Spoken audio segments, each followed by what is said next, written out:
Welcome, everybody, to 52 Living Ideas. We are going through the Gospel of John.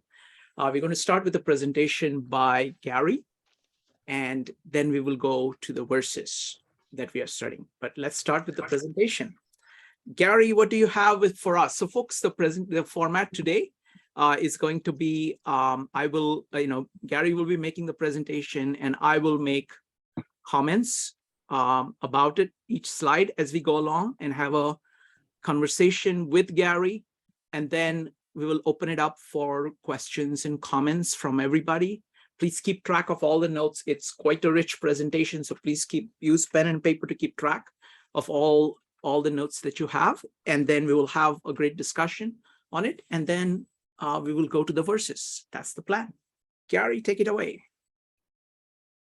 All right. Is everybody able to see that just fine? Yep. Fantastic. And so in my thesis, what I was working on is we all kind of assume, the idea of a fallen, moral order or fallen world, or that we live in a world that's not the way it's supposed to be. But we don't always flesh it out with any particulars. And so one of the things that I was working on is you guys might have encountered this in some of the other meetup groups, something called the ethical turn. Have you run into this already, Shrikant? Not really.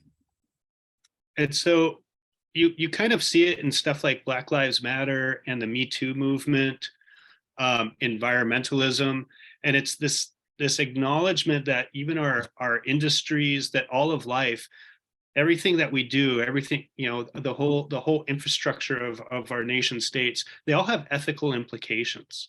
And so we don't just willy-nilly go to the store and go shopping. Even our purchasing power is an ethical decision, on what products that we choose. And so the ethical turn is the step back. That's not just the academy. It's not just philosophy. It's not just in these particular, subfields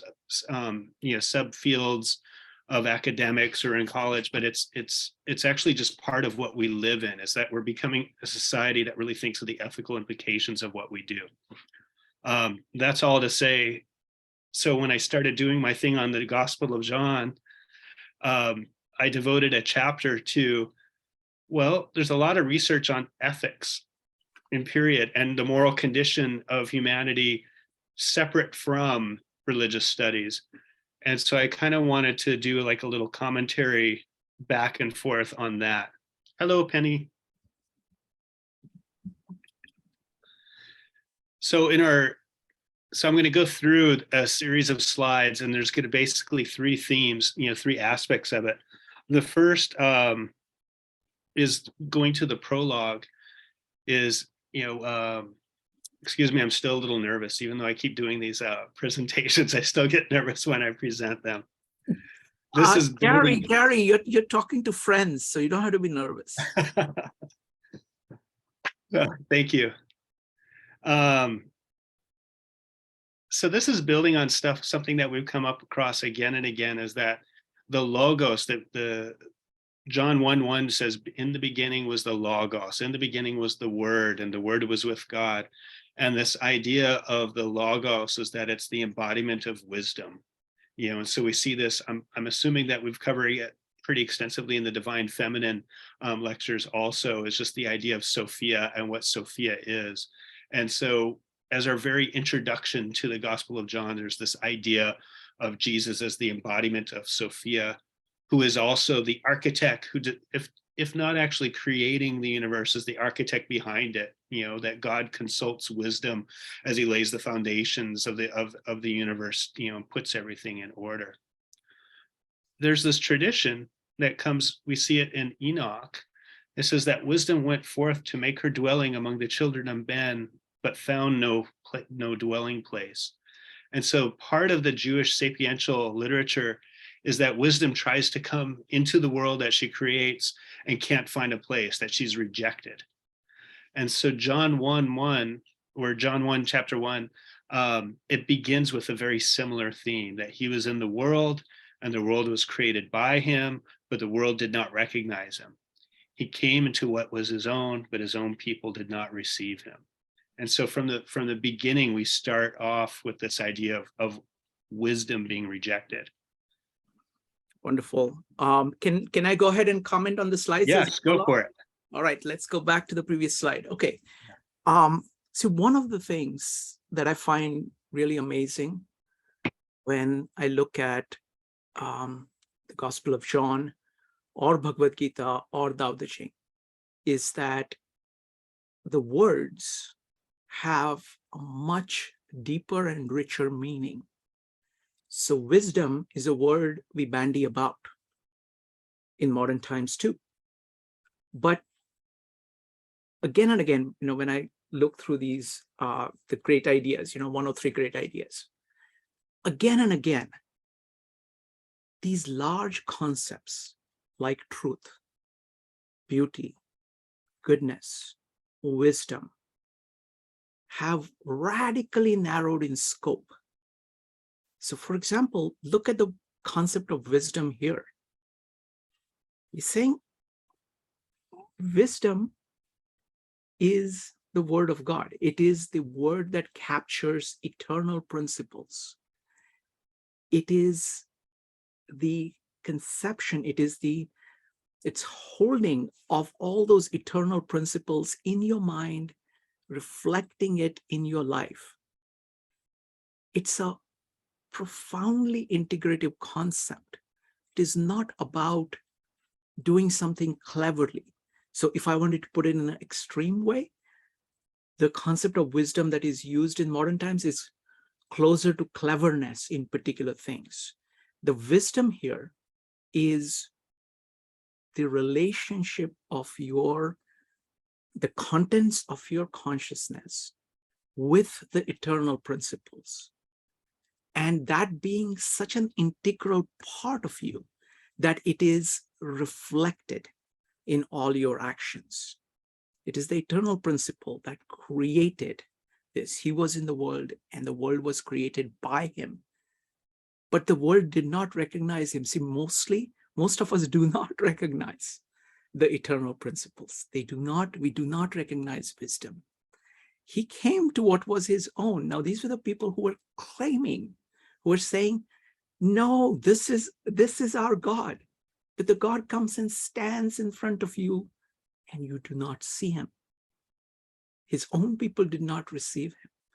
And this is a very large theme. So this is, so I'm just so delighted that you're talking about this. Please go on, sir. So, so my follow-up is, my next slide is when we looked into the literature on ethics, and human subject research, we found that most people consider themselves to be paragons of virtue, yet few individuals perceive this abundance of virtue in others. And it really spoke to me as like, why would I need wisdom if I think that I already have it all? And when we survey, what they're getting at is when they survey people and they say, which of these words would you use to describe yourself? People will very modestly, evaluate their intelligence or their ability, their physical abilities, their prowess, and their cleverness, whatnot. But when you ask them about their morality, they say, oh, I'm a very moral person. And say, how moral are you compared to other people? Well, I'm more moral than most other people. And if we do this to 100 people, 90 of them will think that they're more moral than everybody else. And that's a mathematical impossibility. And so moral superiority comprised a substantial irrational component. It really need to take a step back and ask, is this me? Do I think of myself this way? Because that's really what the data says, is that you and me think too highly of ourselves in moral terms. The absolute and relative magnitude of which was greater than that observed in other domains of self-enhancement. Indeed, virtually all individuals irrationally inflated their moral qualities. And so when we look at wisdom coming into the world, it's just like, this is the state of being, is that we're primed to reject wisdom. We're primed to reject the offer of eternal life because we think we don't need it. Everybody else needs it, but not necessarily me. No, this is a profound point. So Gary, I really like this presentation because it makes so many core points. So first question is, why is this? Why is it that all of us think ourselves as being virtuous? Like in the top, everybody thinks they are in the top 1% of virtue or 10% of virtue. Everybody thinks that. Everybody, yes. Why? And I think if you look at wisdom, right? Wisdom is the word, and people have tendency of just taking whatever words that they have in their head, whatever conceptions that they have of their word as being true. They don't hold open the possibility. There is not enough fear of the Lord. There isn't saying that, look, my conception of what the world is and what good action is limited. You just assume that whatever action you're taking is good. That's another way of saying it. Whenever you're saying, I'm a paragon of virtue, what does it mean? That whatever action I take is good. It's a subjective standard. It is a way of, I think this is, like if you look at history, I don't think that this was always true. I think that we are living in a subjectivist world where we kind of say, oh, I feel certain way about something, and therefore it is good. So the goodness is tied to positive feelings in some way, and there is a reluctance to face the truth because there is a reluctance to admit the negative feelings, to face negative consequences. Because what does it mean to say, oh, I am not virtuous here. I didn't do the right thing. I missed the mark. I screwed up. In order to do that, you have to be prepared to sacrifice your habits, your emotions, your thoughts, because you think that truth is more important than whatever it is that you have. If you hold that you are all that there is and truth, it's kind of nice to have, you're going to have this view. So I think this is a very profound point, and these two quotes capture it in a very pithy way. Please go on. I mean, there's so much more to be said, No, regardless of the other slides. Yes, Gary, feel free to comment on what I'm commenting. It's okay. Let's have a conversation with these as props. Go ahead. I'll add only one thing is one of the other things that came up in the literature is something called moral humility and intellectual humility. And the short of it is people who question their own intelligence and question their intellectual ability, who question their own decisions, tend to make better decisions than people who are very arrogant and think that they know everything and that they're the expert. And the same thing goes for people with moral humility. And so it's kind of funny is that the person who's able to say, I might be wrong in this decision, I'm doing my best, but I could be wrong, are more likely to actually make ethical decisions. They're gonna have like a greater degree of moral virtue than people who have this inflated sense of their own moral superiority. No, excellent point. This is all about, I think, feedback. The people who are kind of saying, okay, you look, it is like the OODA loop. It's like you have acted, and now you're actually observing the results of the action. How did it go? Instead of saying, oh, no, I don't need to look. It was good because I did it. You're simply saying, let's see what happened. And let's see the consequences. And let's see what, being honest. So it's like being open to feedback from reality, because there is no way you can get anything right the first time, okay, all the time. You kind of have to realize that we are fallible. You have to realize that you are fallible. And saying that after your action, after your words, you're going to, in a very open and humble way, an honest way, trying to say, let's see what happened and let me see what I can learn from it. I think that mental stance is being open to reality. And that's the only way you can get to truth or goodness or beauty. Go ahead. All right, so we'll go through scenario 2 now. That Jesus came to heal a sick world. And so we talked about the cosmos as something that is rejecting wisdom, and now it is actually sick. This was actually something that you had said either last week or the week before. It kind of like alerted me, it made me think, is that the miracles in the gospel, lots of times people see it as like authenticating events that verified Jesus' divine origin or something like that. But they're very clear analogies for that spiritual darkness and that spiritual depth, or that fallen nature. And so in as much as a lame person can't just heal themselves, morally and spiritually, we're that sick, is that we need the intervention of the divine, of something that's outside of us. We can't make ourselves see, we can't heal our own blindness, we can't make ourselves walk.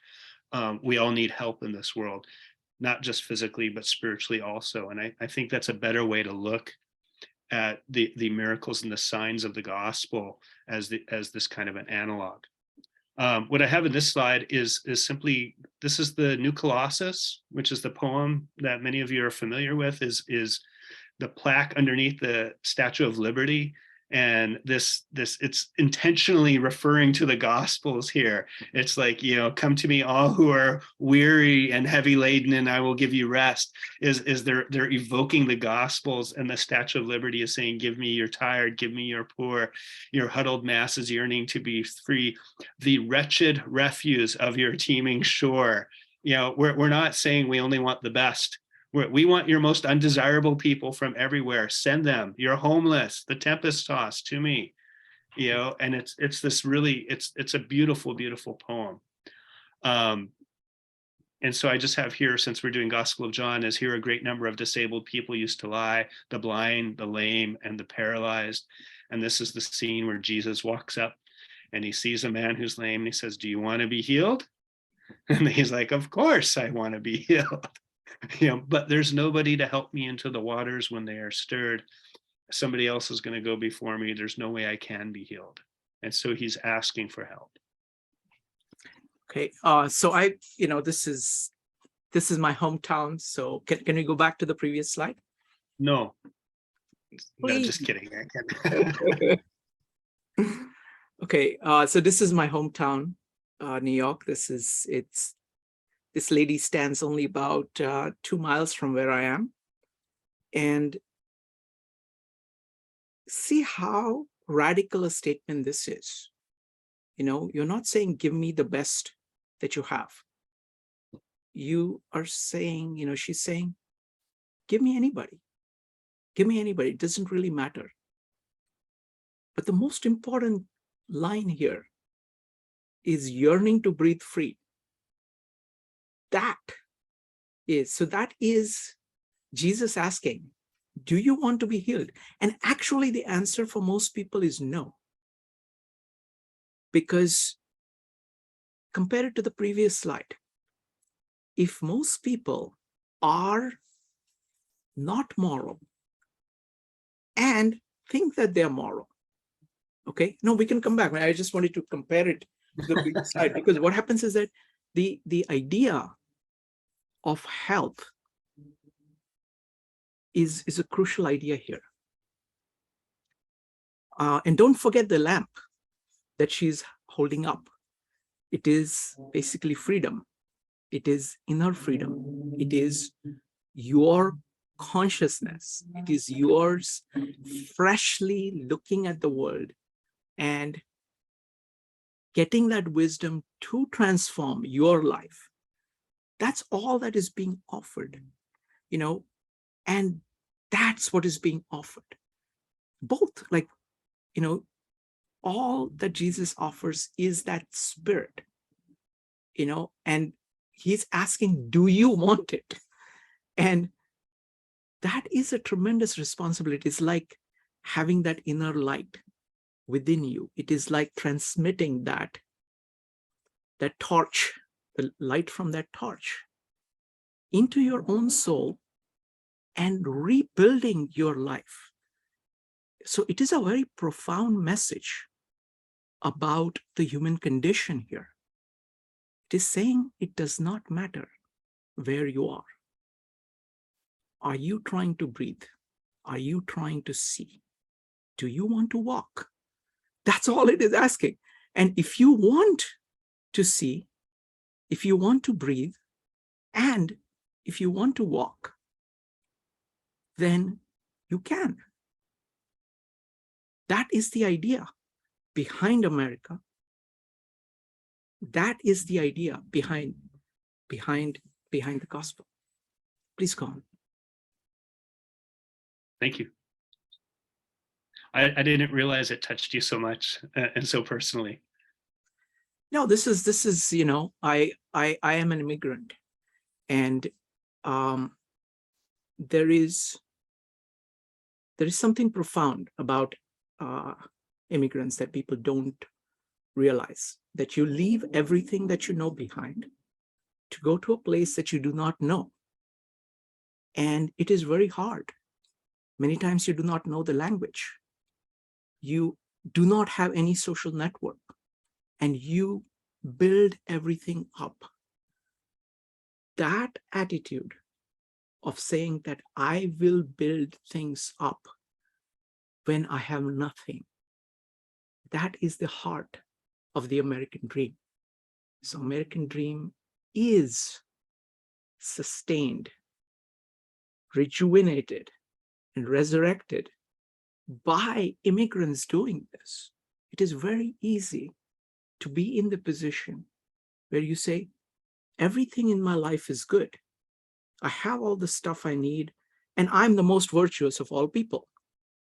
When you do that, that is not the principle that made America possible. It is these people who came and brought and revived that spirit year after year, generation after generation, that makes America what it is. That's as an aside, it's probably worthwhile to put in the back of our head that the New Testament always depicts the church as sojourners. And so what you're describing about immigration is the backdrop of the mindset of what the New Testament community, at least to some degree, how they saw themselves. But pressing forward. So Jesus heals the lame man. And so I have just like a depiction of the story is, the day on which this took place. Okay, sorry, Gary. Oh, yeah, I wanted to say this, but I said, well, I don't want to go on too much about this. But this is also the story in the Old Testament. It is all about the promised land and all it takes to get to the promised land. So that too is a journey. That is an immigration from slavery to freedom. That is exactly what it is. So in the Old Testament also has the same underlying theme. Go ahead. No, thank you. And I've already mentioned this before, is that I appreciate doing this with you, especially because you're coming at it from such a radical perspective that in many ways is more closely aligned with the ancient Near Eastern perspective. It's foreign to us, and those who have the Christian tradition are actually alienated from many of the presuppositions in which the texts were rooted. But okay, so here we go. So the story is that Jesus heals this blind man, and he does a good act. He does this great thing. But the day in which this took place was the Sabbath. And so the Jewish leaders said to the man who had been healed, "It is the Sabbath. The law forbids you to carry your mat." And his response is like, "Well, the man who healed me told me to grab my mat and go walking." And so they're offended with him. And so because Jesus was doing these things on the Sabbath, the Jewish leaders began to persecute him. In this selection of slides, what I'm getting at is we have a concept of what laws are, and ostensibly we think that laws should be moral and that they are ethical. But in reality, the function of law isn't necessarily have anything to do with ethics. It doesn't have to. Before you go on, I want to talk about the previous slide. Oh yeah, go for it. Okay. So look at this. I mean, this is a pattern again and again in the Gospel of John. You know, he heals these people, and the only thought on the minds of the people is that, was it on Sabbath? He heals somebody who's blind. The only thought is that, oh, is this according to our law, right? Going back to the theme of America and immigrants, right? It's the same kind of a thing. What happens is that the functions get built into forms, and then people hold on to the forms, like Sabbath, like a whole bunch of things that is being done, and forget the spirit of the things that you're trying to worship, up to a point where you do not even see that spirit when it is confronting you. So look at, you talked about these tired and huddled masses. These come here, and not most Americans, but a small section of Americans, small minority of Americans throughout history, kind of look at them and say, oh, these are not Americans, because they don't talk like us. They don't act like us. They don't live like us. They're not really us. But what I was saying was that they actually have the original American spirit, which many of these people have lost because they are focused on the rituals. They are focused on the effects of the greatness of America that they happen to have, because of the fact that they are here. They did not do anything to be born here. They were just born here. You kind of lucked out, and you were born with this great heritage right there in your lap. But people who have the same spirit and are struggling to get there, they do not see it as, they just do not see them as being the same. This is exactly what is happening here. The point that Jesus is making again and again and again and again is that keep aside your rituals and go back to the spirit. And that spirit is internal. It is something internal. It is that light which is within you, and the external is the manifestation of the internal. When you switch that, where you say, externally, people are not like this, like you're not obeying Sabbath, and forget that you are doing this miracle of transformation. You are focused on the form and not the function. Please go on. Shrikant has already gone through these slides briefly, and so you actually summarized the point of the next 3 slides really well. Oh, sorry. No, that's perfect. Is when we talk about what is the purpose of law, it structures, it maintains order in society. So I have here to establish justice, ensure domestic tranquility, provide for the common defense. This is all the preamble to the U.S. Constitution, which says this is why our Constitution has been developed. And this is really, we're getting into like just a little bit of legal theory, is that laws aren't necessarily moral. They're supposed to be there for a moral purpose. They're supposed to be representative of something like that. But the laws themselves, they just happen to be there.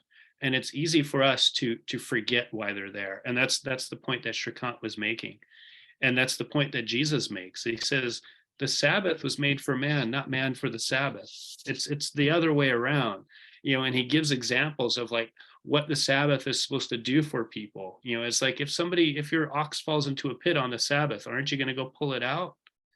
We do all of these things, that happen on the Sabbath that are for the betterment of the community. So now somebody is healed, and that's the whole point of the Sabbath. That's the spirit of the Sabbath, is to give rest and rejuvenation for people.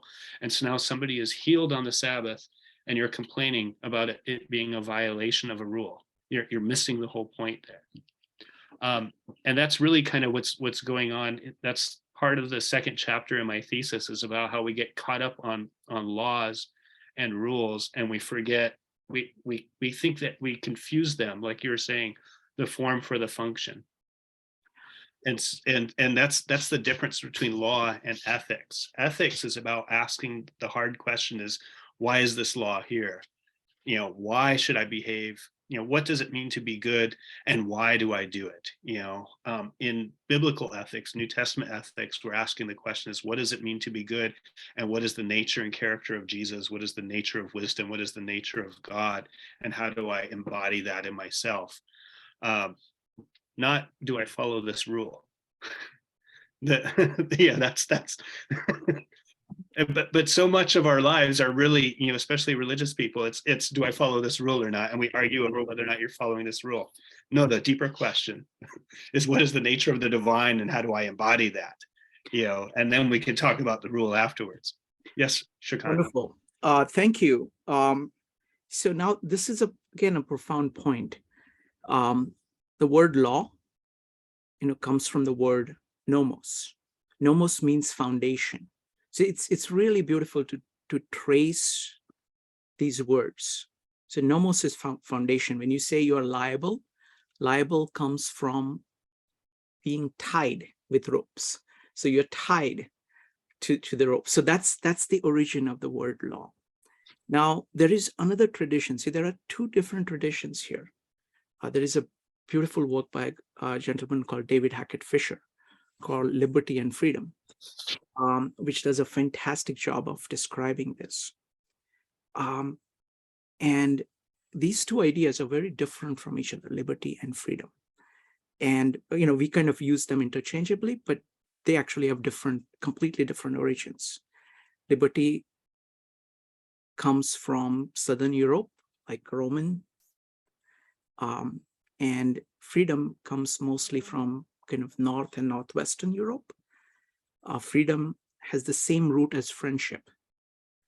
Now, the founding fathers, their genius is that they melded these two together to provide a kind of law which is very different than what existed before. Lord Acton said that liberty is what was not before 1776. And I think he's right.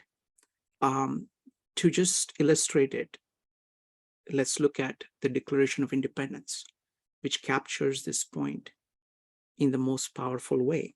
We hold these truths to be self-evident, that all men are created equal, that they are endowed by their Creator with certain inalienable rights, among these are life, liberty, and pursuit of happiness. So what is this saying? This is saying that individuals, by their own nature, by the grace of who they are, by the grace of their God, have something in them. And that is a starting point. That is the starting point. This is an idea really out of the Northwestern Europe tradition of, this is the same idea that, just as you love yourself, you love the Lord, you love others. So it is that idea being brought up here. But look at the genius here. That to secure these rights, governments are instituted amongst men. So the law, the structures that you're building are to secure these rights. So the foundation, this is actually diametrically opposite of the entire tradition of thinking about the state in the Western tradition. Western tradition, almost everybody up until that point agreed that the ideal system was a benevolent monarch who would do things, who would give you privileges. So there would be a law and you would have a privilege, which was hopefully just. This is a top-down version. If you look at this, what Declaration of Independence is saying, it is a bottom-up vision of saying each of us have that by our own nature, which is inalienable. That means cannot be separated from us. Our life exists in us. It is inalienable. You can't take a person's life or breath and give it to somebody else. It's not possible. Everything like this, just like life, liberty, and happiness, pursuit of happiness, belongs to the individual. And then governments are, to secure these rights, governments are instituted amongst men, deriving their just power from the consent of the governed. That whenever any form of government which becomes destructive to these ends, it is the right of the people to alter and abolish it, and to institute a new government laying its foundations on such principles and organizing its powers in such a form as to them shall seem most likely to effect their safety and happiness. So this is complete reversal of the entire Western tradition of the structure of the government. So it is saying that it is your soul and the glory of your soul, which is the foundation. And you build laws in order to do that. And that is what is really amazing about the structure. And that is why, that is the lamp which is being held up by the Statue of Liberty. That is why the same people who would remain tired and huddled without any freedom can come here and prosper. That is the reason. That is the idea. Please go on. No, thank you for that. And that's, again, is you're fleshing out the point that I think that Jesus is making in the healing of the lame man and in the healing of the blind man, is they question him about the law, and that's what he gets to. He's like, what's the purpose of the law? You know, what's going on is that we have certain things that are fundamental to our nature, and I am here to bring healing. I'm here to do all of these things, and you're using the law to stop me. You know, and which is on its head. That's not what law is supposed to do. It's just the opposite. And so, you know, maybe Jesus was forward thinking, you know, because, like, you know, as you explained the Declaration of Independence, it's really easy to see that when he's debating with the Pharisees over the nature of law, and that, you know, the law is made for men and not the other way around, he is quite literally doing this bottom-up approach. Absolutely. Go ahead. So the next is we have, Shrikant said he wanted to talk about light and dark as one of his things. And so I wanted to include a little bit in there as a segue. And so again, the gospel, drawing from ancient Near Eastern traditions, depicts, you know, its state of being is it begins with darkness. Darkness is over the surface of the deep. And if we recall, the Spirit of God is hovering over the surface of the waters. Through him, all things were made. Without him, nothing was made that has been made. In him was life, and that life was the light of all mankind. The light shines in the darkness, and the darkness has not overcome it. And so So again, as we're evoking this creation imagery, but we're also seeing Jesus as the thing that brings light. And this is a clear analogy that's throughout the Gospel of John, is this light and darkness and blindness and people who see and people who don't see. And he accuses the Pharisees, and his opponents frequently of being blind and not being able to see because they don't acknowledge the reality of what is plainly right there before them. Anything you wanted to add before I go to the next slide? Yes. So I really like the concept of light throughout. I went through the Gospel of John, and there are 16 instances where Jesus, where John talks about light. And but I want to expand the topic a little bit. The sea is used, seeing is used in two senses. One is the physical sight, and second is knowing. Now I want to read a paragraph from Julian Jaynes' description of consciousness. And he's saying, consider the language we use to describe conscious processes. The most prominent group of words used to describe mental events are visual. We see solutions to problems, the best of which may be brilliant, and the person brighter and clear-headed as opposed to dull, fuzzy-minded, or obscure solutions. These words are all metaphors, and the mind space to which they apply is a metaphor of actual space. So this general pattern that we've talked about Gospel of John, of using physical things to refer to spiritual things, is actually how language deals with things that are conscious or spiritual. It is how language deals with knowledge. So this rich use of metaphor in Gospel of John is a superb example of somebody expanding your knowledge of your consciousness, of your knowing processes themselves, because you're able to talk about them for the first time. So the word actually lights up your mind. So in the beginning was the Word, and the Word was with God.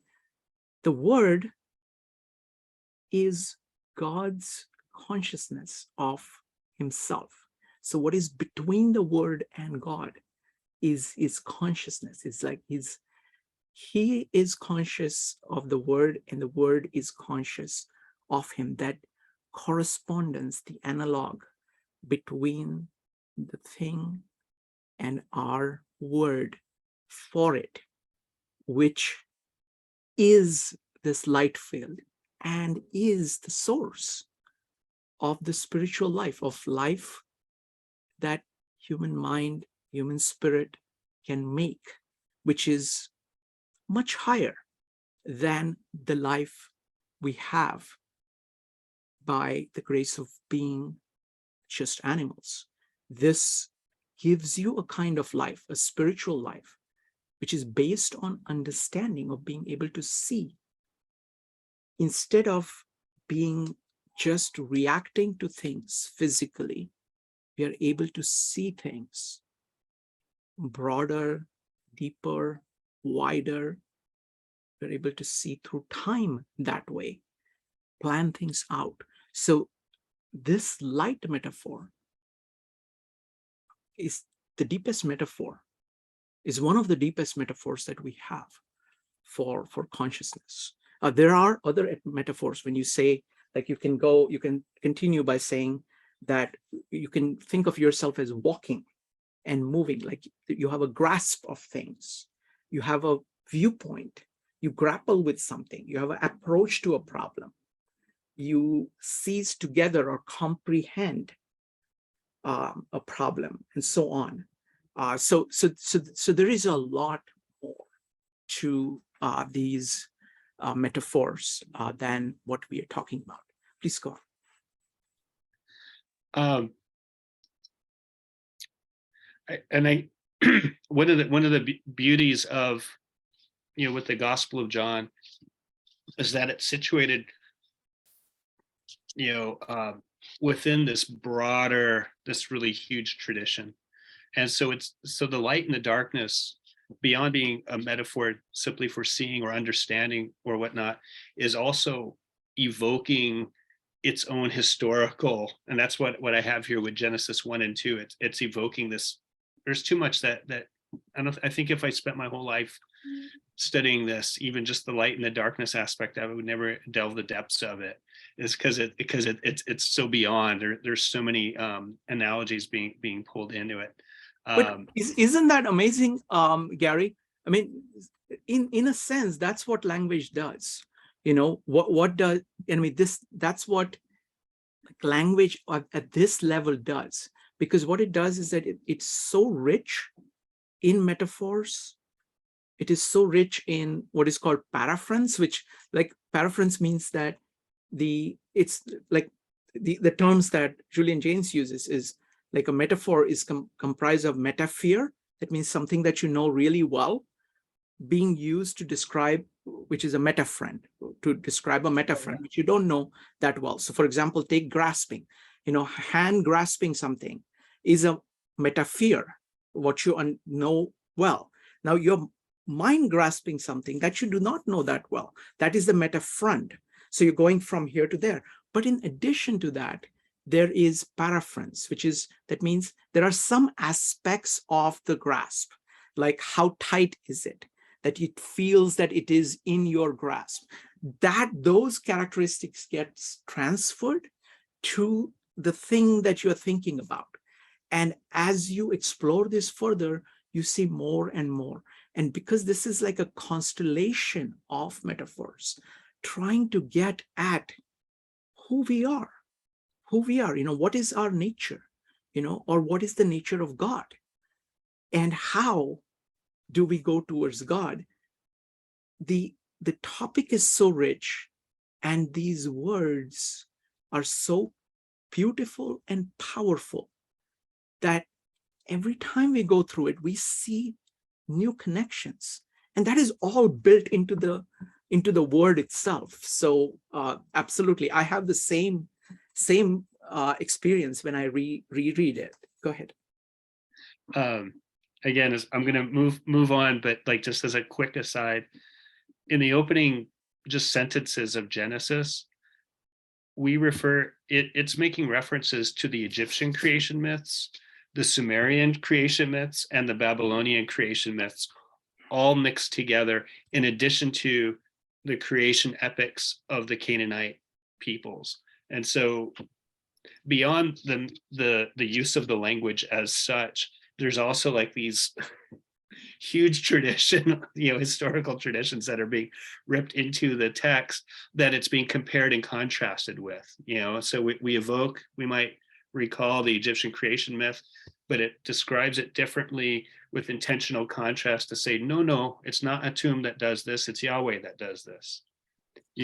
Or when God speaks things into being, the Hebrew word tahum is cognitively related to the sea serpent Tiamat of Sumerian mythology. And so it's like the whole battle epic of what's taking place in the vanquishing of the serpent god is just casually evoked just through the mention of the waters. Yeah, no, I love that. I mean, because what it is doing is that it is using these words to pull in this vast context, vast and rich context, and then reworking it to its own purposes so that it rides on all this richness of connections that were there and then takes it in a new direction. So it's just so powerful. Go ahead. Yeah. You know what, we could end up staying on this slide and just talking about metaphors and use of metaphors. So I'm just going to move on now. Sure.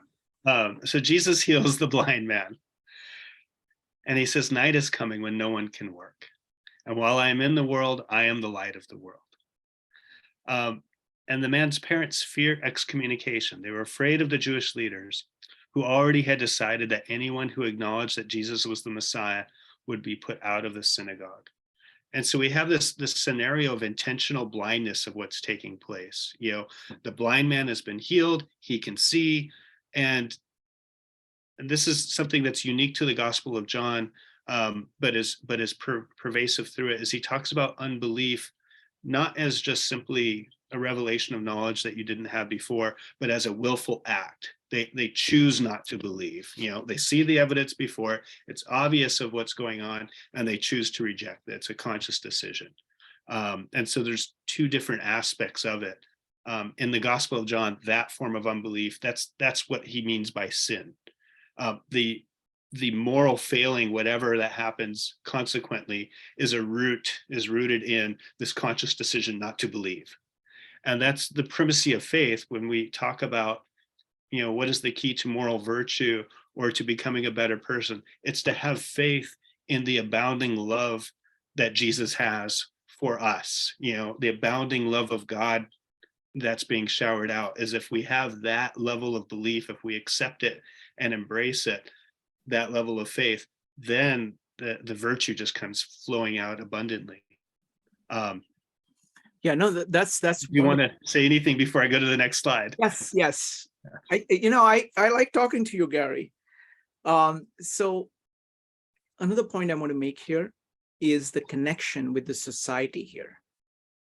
The synagogue is the church of that day. It is the community of that day.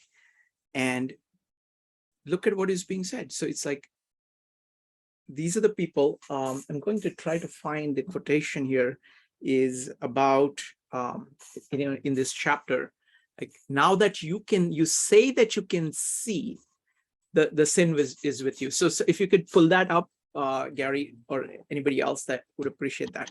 So the point here is, on one hand, it is the person who is born blind. And we talked about being born from above or born in your head where you begin to see. So we are all born blind in that sense. And we born blind to the spirit because we have to discover it. We have to, it is the word that will enable you to discover it. It's the language and the word and the use of it focused on the truth is going to allow you to be born from above, and you will be able to see. Now, what is happening is this the third paragraph, is that anybody who can see is being pushed out, because you're saying this community is only for the blind. Only if you refuse to see can you be in part. If anybody acknowledges the light and says, oh, there is light. Light is possible. Light exists. Then you're pushed out of the community. So this is, again, a very profound point of connection between the light and the community. It is, again, about the primacy of rituals, where you're not just focused on the rituals innocently, but you see, like at the edge of your consciousness, you see, in this case, you see somebody who has given sight to a blind man. And you're saying, if you see that, then you are no longer one of us. Go ahead.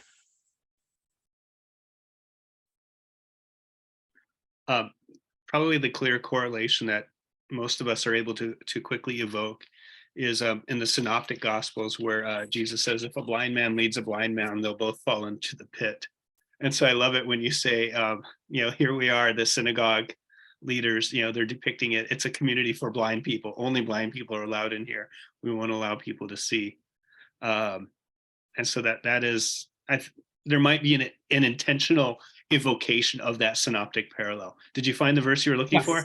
Yes. So he says, Jesus said, this is verse 39 in John 9. For judgment I came into this world, that those who do not see may see, and those who see may become blind. Some of the Pharisees near him heard these things and said to him, "Are we also blind?" Jesus said to them, "If you are blind, you would have no guilt. But now that you say, 'We see,' your guilt remains." So this is again the parallel of what you started out with, saying that everybody says that, "Oh, I see everything." Other people can't see. They are not wise. They are not virtuous. Go ahead. Just as an aside, we talked about abiding as a theme you wanted to follow. Mhm. And that same word is what his peers at the very end of that verse is, that because you claim that you can see, you abide in sin. Yes. And so it's the place where they abide Yes. versus abiding with Jesus. Yes. Which leads us to some interesting human subject research. People are not especially good at moral reasoning. Indeed, the term moral dumbfounding describes the fact that people often reach strong moral conclusions that they cannot logically defend. And this relates back to what we were saying before, is we're confronted with a moral dilemma. We feel very strongly and we act in a certain way. And that what really happens is, if you were to say, well, why did you act a certain way? We would be unable to actually give you an answer. Is that we act almost entirely on our intuitions, and those intuitions have been given to us by our upbringing, by society, by the things that we are told in our culture, by our parents, by our churches, or whatever else it is. And they become so ingrained into who we are that we don't actually know why we believe what we believe. We just do it, and we think it's the right thing to do. And so it's we can look at the synagogue in that same perspective, is this is what they're at. And so if they feel something threatening them, threatening their position, they might feel very strongly, very morally, that Jesus is completely wrong, and they're rejecting him because this is what they've been raised with. And there's a sense where I can't really even fault, the man's parents who don't want to be thrown out of the synagogue. That's a huge threat. And the argument that the Pharisees make is that we're going to lose our synagogue, we're going to lose our kingdom, we're going to lose our country. They feel so threatened. These are all things, these are all concerns that we have every day of our lives. This is the reality of it. And that's kind of what's taking place in the Gospel of John, is that challenge. Is like, do you want to see reality for really what it really is? Or are you going to stay in this comfort of this, this unreflective comfort of your own moral habitus that you don't question? That's actually the phrase that's used by a guy, Jarrett Zygon. This unreflective comfort of our moral habitus, that we don't even question what it is. This is just what we are, and it's only when we're confronted with a moral dilemma that we start to question it, and we have to engage in some sort of moral reasoning. Did you want to say anything about this? So just one quick point. This is simply saying that whatever it is that I'm used to is the moral, is the true, so it's like replacing an authentic individual judgment about saying, this I think is true. I have looked at what is possible and what I've looked at the evidence, and I have concluded that this is one way of operating. This way of operating is simply like going by inertia, and that is there, throughout the world. And one of the simplest things, and I think New Testament demonstrates it very well, whether it is Jesus talking to the woman from Samaria, or people encountering Jesus, or people encountering John the Baptist. It's like they're seeing something which is different, which is not like them. And the question is, what is your reaction to others who are not just like you? And that really defines, again, it's the, kind of coming back to America, it's like these huddled masses, they are not like you. And if you're welcoming them, the act of welcoming them means that you are open to more than what you are used to. And that It allows you to see the truth. It allows you to see different things side by side without you rejecting things just because it is not what you're used to. Please go on.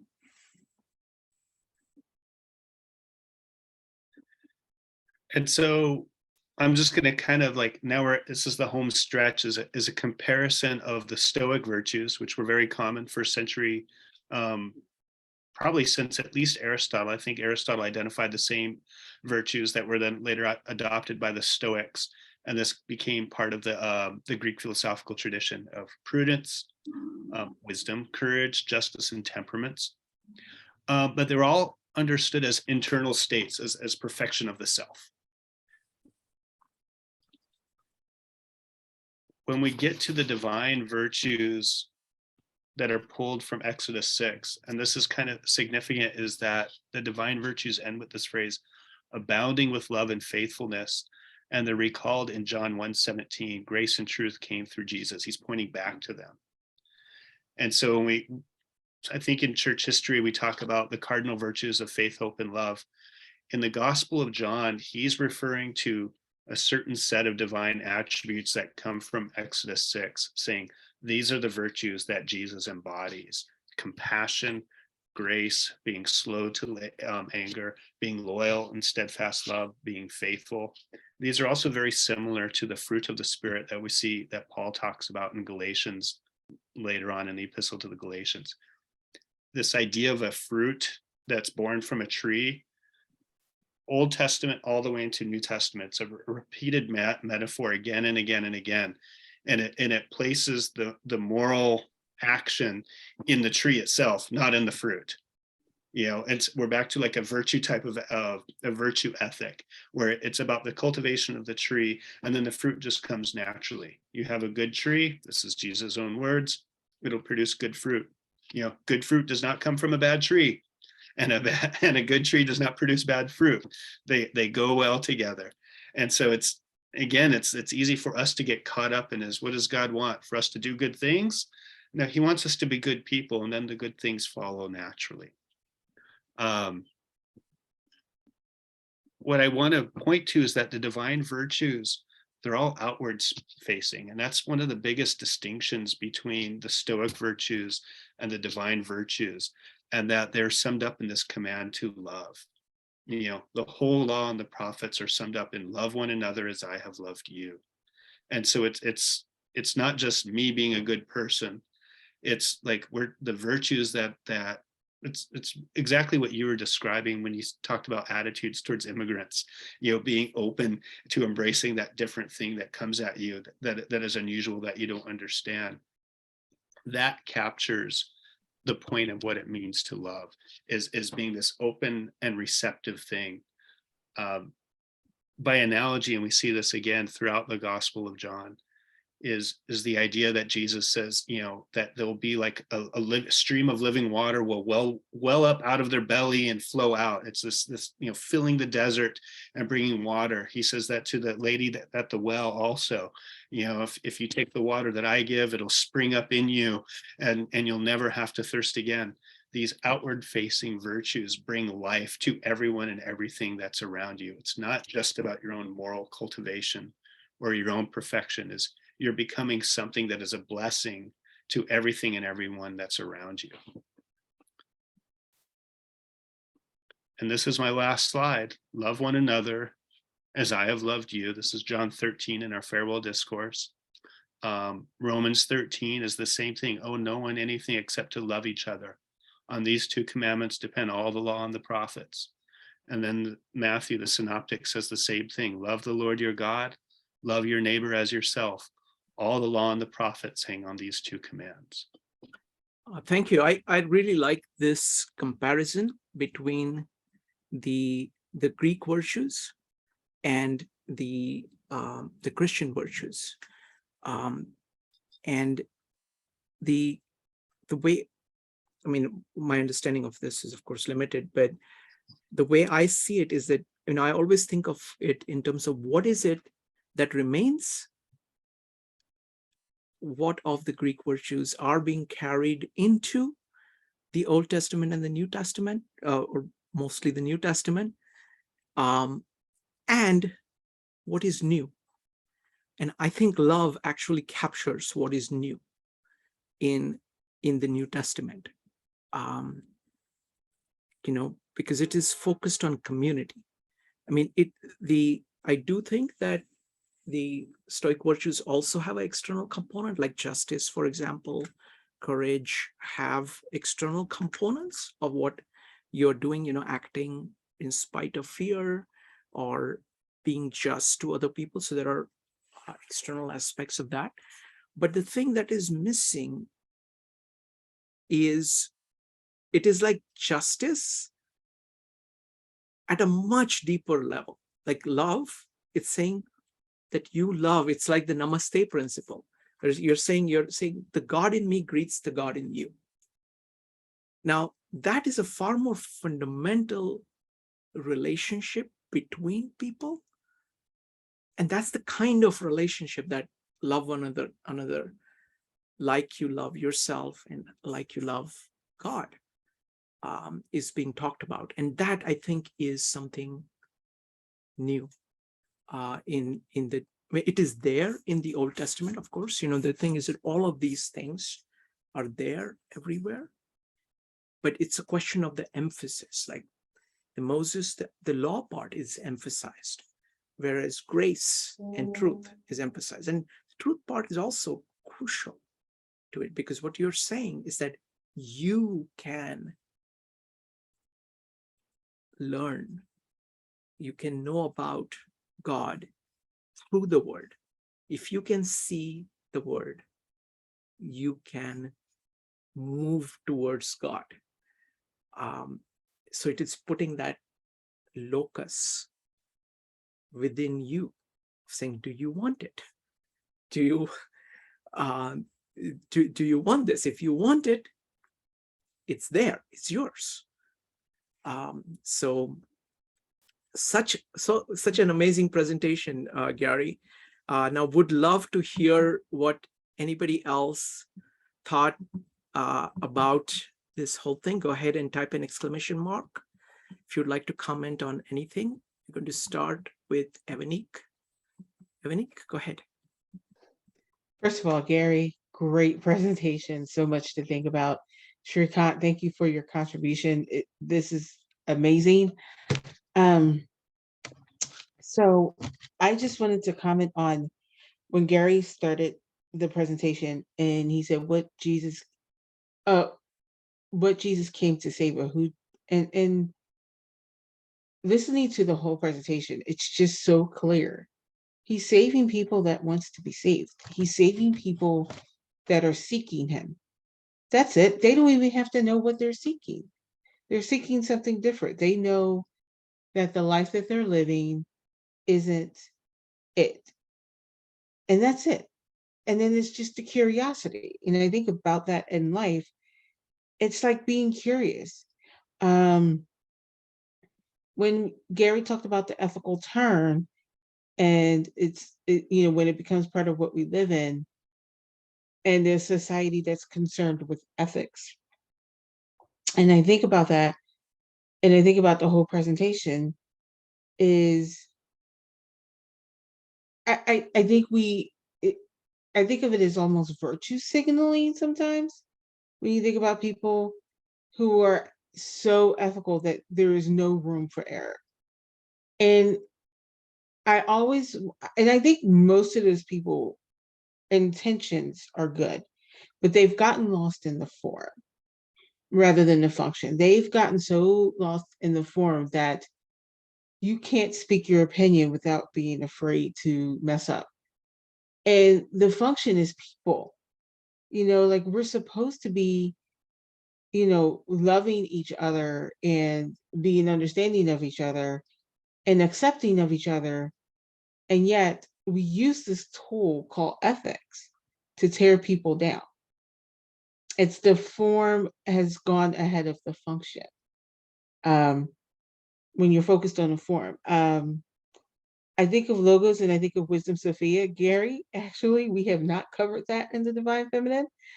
Might be something we want to cover, Penny, but I think Gary kind of called us out there, but that is a very good point to study. I think when you talked about the word of God and the eternal principles, and the contents of consciousness, and Shrikant said that wisdom is the word of God, and I agree, because if you're wise instead of being clever, which I love that comparison, because a lot of people are clever and a lot of people are great at gotcha moments, or trying to figure something out. And wisdom really says to me is that I don't have anything figured out, that I have to be open to all new types of learning. And I have to be in this constant state of learning, because I don't really know anything. Someone always told me that the dangerous part is when you think you know something. When you are adamant that you know something, you should know right then and there that you are in trouble because you're not open anymore. So I love that. Um, when you asked the question, Shrikant, how am I with people who are not like me? That was a good question, because if you think about it, how are you with people that are not like you? If it's someone that you don't like, are you going to go down to their level? If it's someone that you don't understand, are you willing to understand them? And are you willing to ask them questions that are genuinely about finding out who they are, finding out their culture, finding out what they're about? That's the real question. And that does define who you are, I think. And then the last one, when you're talking about that last part of the presentation where you were talking about the Stoics and then the divine aspect, I think you were saying, Gary. I thought of the fruits of the spirit, love, peace, patience, kindness, gentleness, etc. And then I thought of the Gita principle of the action. It's the focus on the action rather than the fruits. And even though those fruits are great, it is what is produced by action. And I see a lot of organized religion getting caught up in, trying to be generous, trying to show everybody that they're generous, that they're patient, that they hold these Christian principles. But are you actually doing it, or are you pretending to do it? Like, are you doing the action so that people can see that you're patient, that people can see that you're kind? Or are you doing it just because that's the thing to do? And whatever fruit you get out of it, because some people may not appreciate it, doesn't matter. It's because of the action. And I think about it, I think it was in Matthew where there's there's this person that's praying. No, actually, I'm sorry.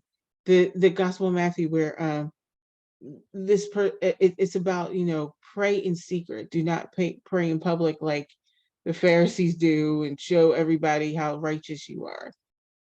Pray in private, you know. So I leave it with that, and I just thank you both for an excellent presentation. Thank you, Evanique. So what we'll do is that if Gary has comments or I have comments, we'll go ahead and make the comments, and then we'll go to the next person. Folks would love to hear what you guys think. So please go ahead and type ! Next up is Gary, me, and then Joe. Gary. I'm just going to say something really quick. Is Evanique, you mentioned virtue signaling. There's something else in the literature called the moral self-image. Is not only do we think of ourselves as being this great person, but we want to be affirmed that we really are as great as we think that we are. And so virtue signaling comes into that is we have this construct of who we are. And so sometimes we evoke that, or we engage in these behaviors specifically to bolster that, to have that self-evaluation or to get that evaluation from other people. And so it was prescient of you to mention that, because that's also something that comes into the literature. And when you see people that are virtue signaling, you might want to have a little bit of a grace for them, because that's part of who we are. Is not only do we think that we're 90% better than everybody else, but we need to be affirmed that we are 90% better than everybody else. And that means signaling our virtue and telling everybody how great we are. Thank you. Thank you, Gary. So I want to comment on three things that Evanique said. So first is, Jesus saves people who want to be saved. I think that's a very deep point. If you think that the life that you're living is good enough, then you don't want to change. Or if you think, as Gary so well pointed out, if you think that you're the most virtuous person in the world,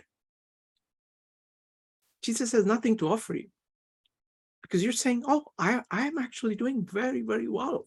Thank you. So if you don't, so it kind of starts by saying, that you want to be saved. And then you have to be willing to give up things that also, most people are not willing to do. The second point that Evanique made, which I thought was really good, was, most people use ethics as a weapon. They use ethics as a signaling device, and they use ethics as a weapon. Now, this is so dramatically different from the love command, because that's not a weapon and that's not signaling. So in that sense, that just that one concept, answers that. And the example of people who are not like you, I think that actually is a very good way of saying, are you trying to get at the truth, or are you trying to just say that you have the truth? That are you going to just claim that everything that you are, everything about you, your physical actions, your social circles, what you own, what your emotions are, what your thoughts are, is all that there is? Because that's the same thing of saying that, okay, I don't want to be saved. I think I am the most virtuous person. So I thought that these points were just amazing. Next up is going to be Joe, followed by Con. Joe. So yeah, I want to second my, Evanique's statements on how wonderful presentation this was, and actually just build on some of her comments. I think the foundation of the presentation was when we think of ourselves as being virtuous and having this misperception of ourselves. And I think that is the source of pride when I'm thinking about that in particular. And if you think about it, being prideful is something that divides you from other individuals. It makes you competitive. You look at other individuals and you're superior, and you don't necessarily look at them as an equal, which is the opposite of seeing someone as a child of God. So that leads directly into the next slide, which was, give me your sick, give me your poor. If you're prideful and you have a closed perspective on the world, and pride does that as well, it gives you a very closed perspective on the world, that you automatically are saying to, that this is, you're in a comparison, and this individual that's sick is lesser, and you don't even necessarily belong here.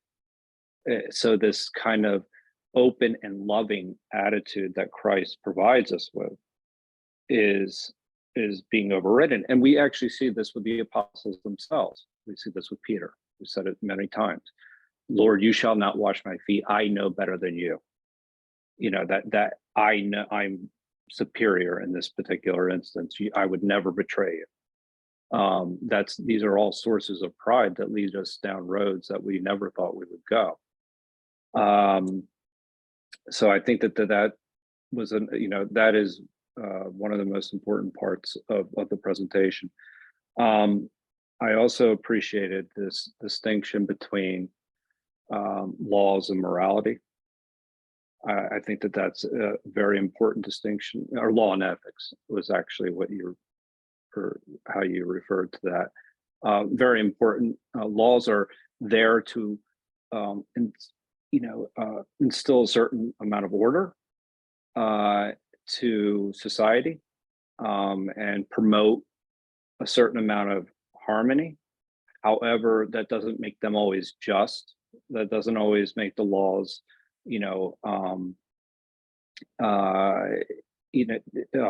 morally sound.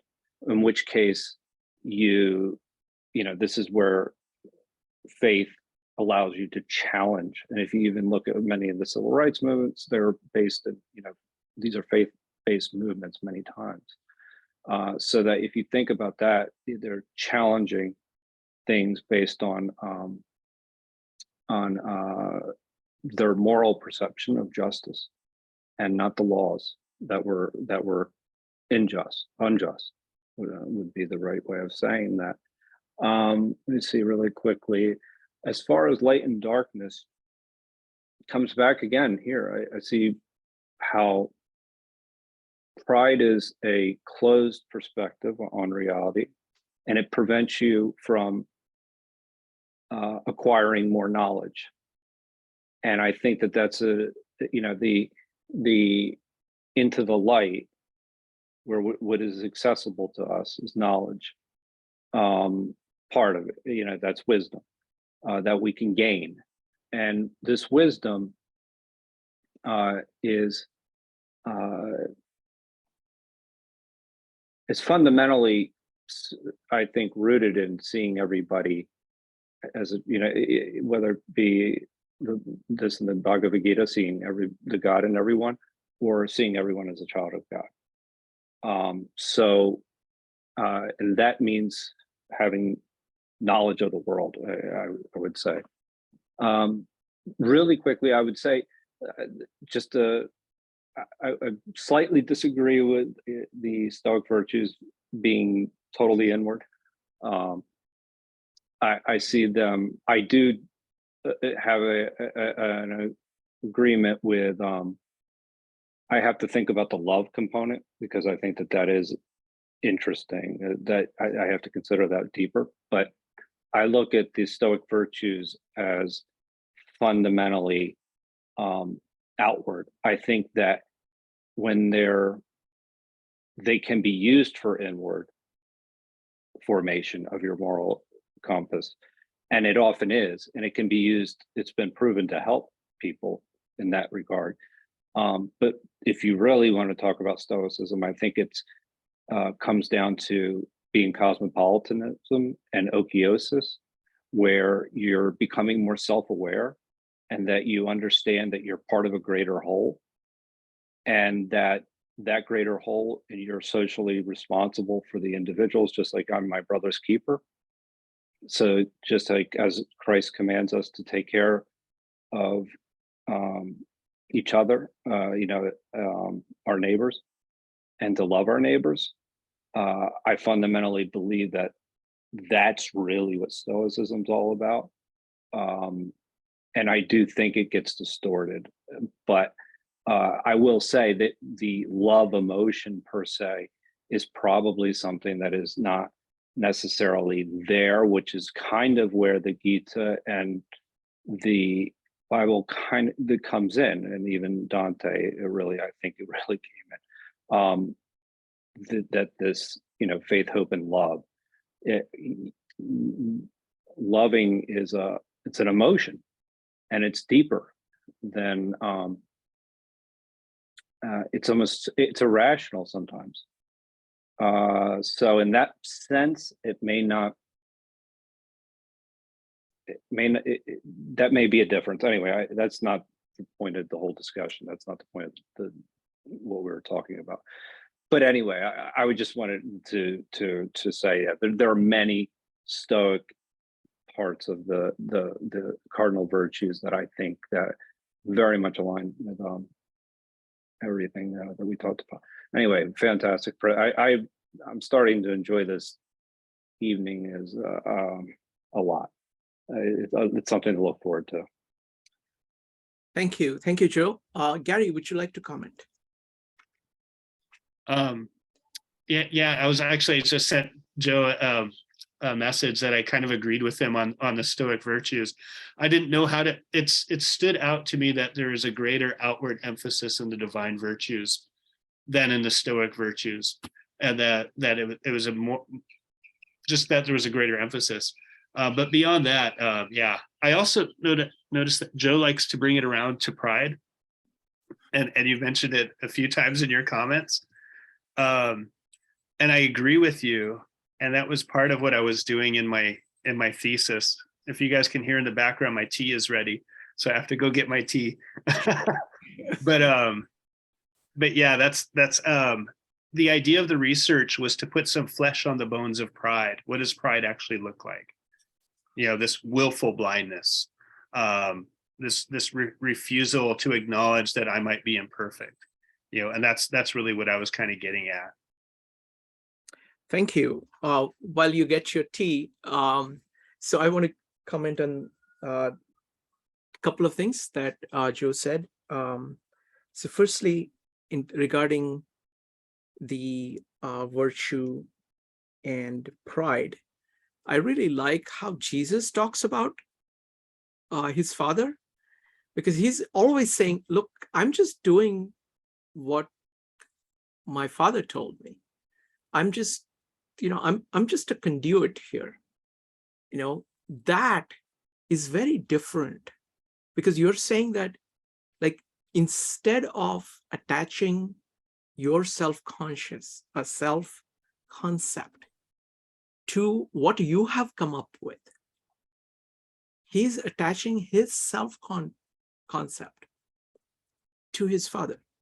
Just like John is, John is the disciple that Jesus loved. So it is a way of having, so there is a humility and commitment to following natural law of universal principles, wherever it might lead. You're not saying, it's like the Wu Wei in Tao Te Ching. You're saying, I'm just flowing with the Tao. And the focus is always on the Tao, not on what particular thing that you did. And all the glory is to the Tao. Second, I do agree with Joe that actually, like, the New Testament is a movement inward, because it's actually moving the locus inward. Because, like, if you see law is all about, like, Moses is about how should things be outside, and not about not making a mistake. Whereas here in New Testament, the locus moves inward, of the love at the core of your being that you feel for others, as being, or you saying yes to the word, to God. So in a profound way, it is bringing an internal focus in the discussion. Now it has external consequences, just like there is a virtue of prudence, of saying what is a good rational action, which will be effective in the world. You need to do something inside in order to act reasonably outside. Or courage, you need to do something inside in order to act something outside. Justice, you need something. So there is both, all of them have inner and outer component. But in terms of emphasis, I think the New Testament has a more internal as compared to the Old Testament, for example, and also the Greek. So that's what I, that's my best judgment. on that. It has the external consequences of it are quite radical, and that is where it creates a community based on that, and it is truly profound idea that you have at once. It's like the oneness.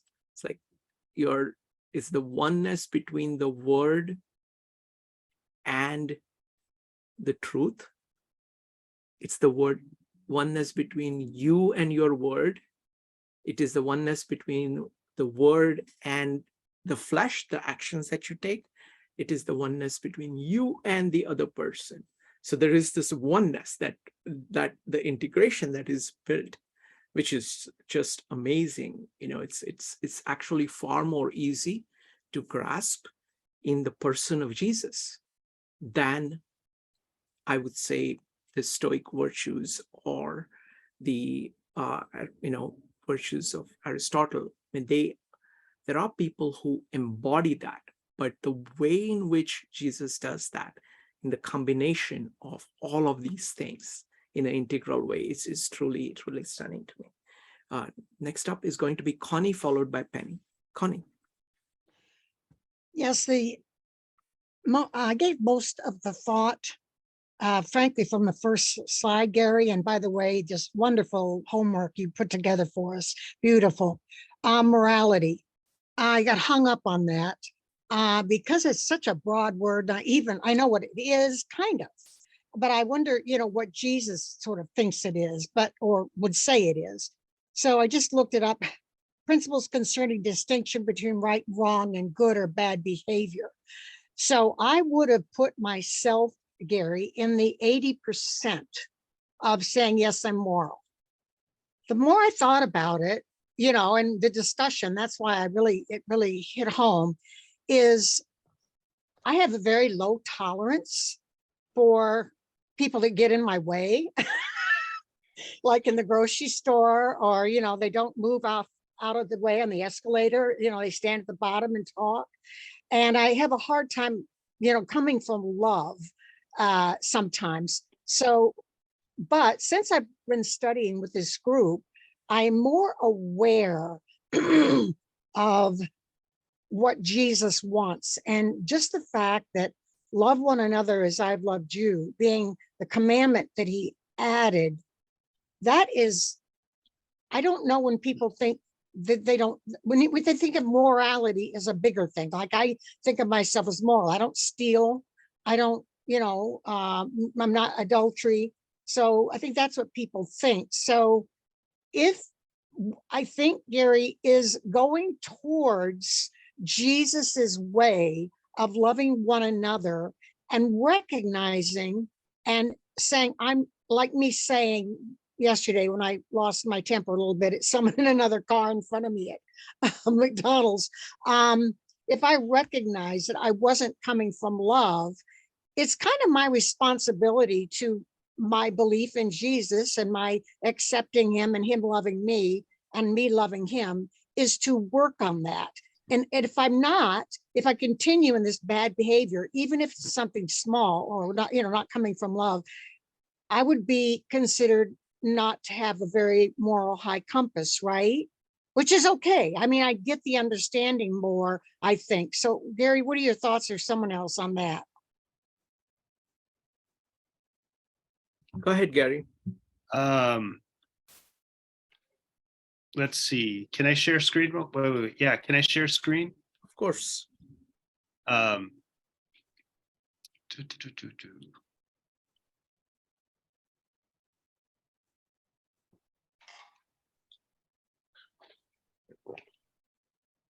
Let's see.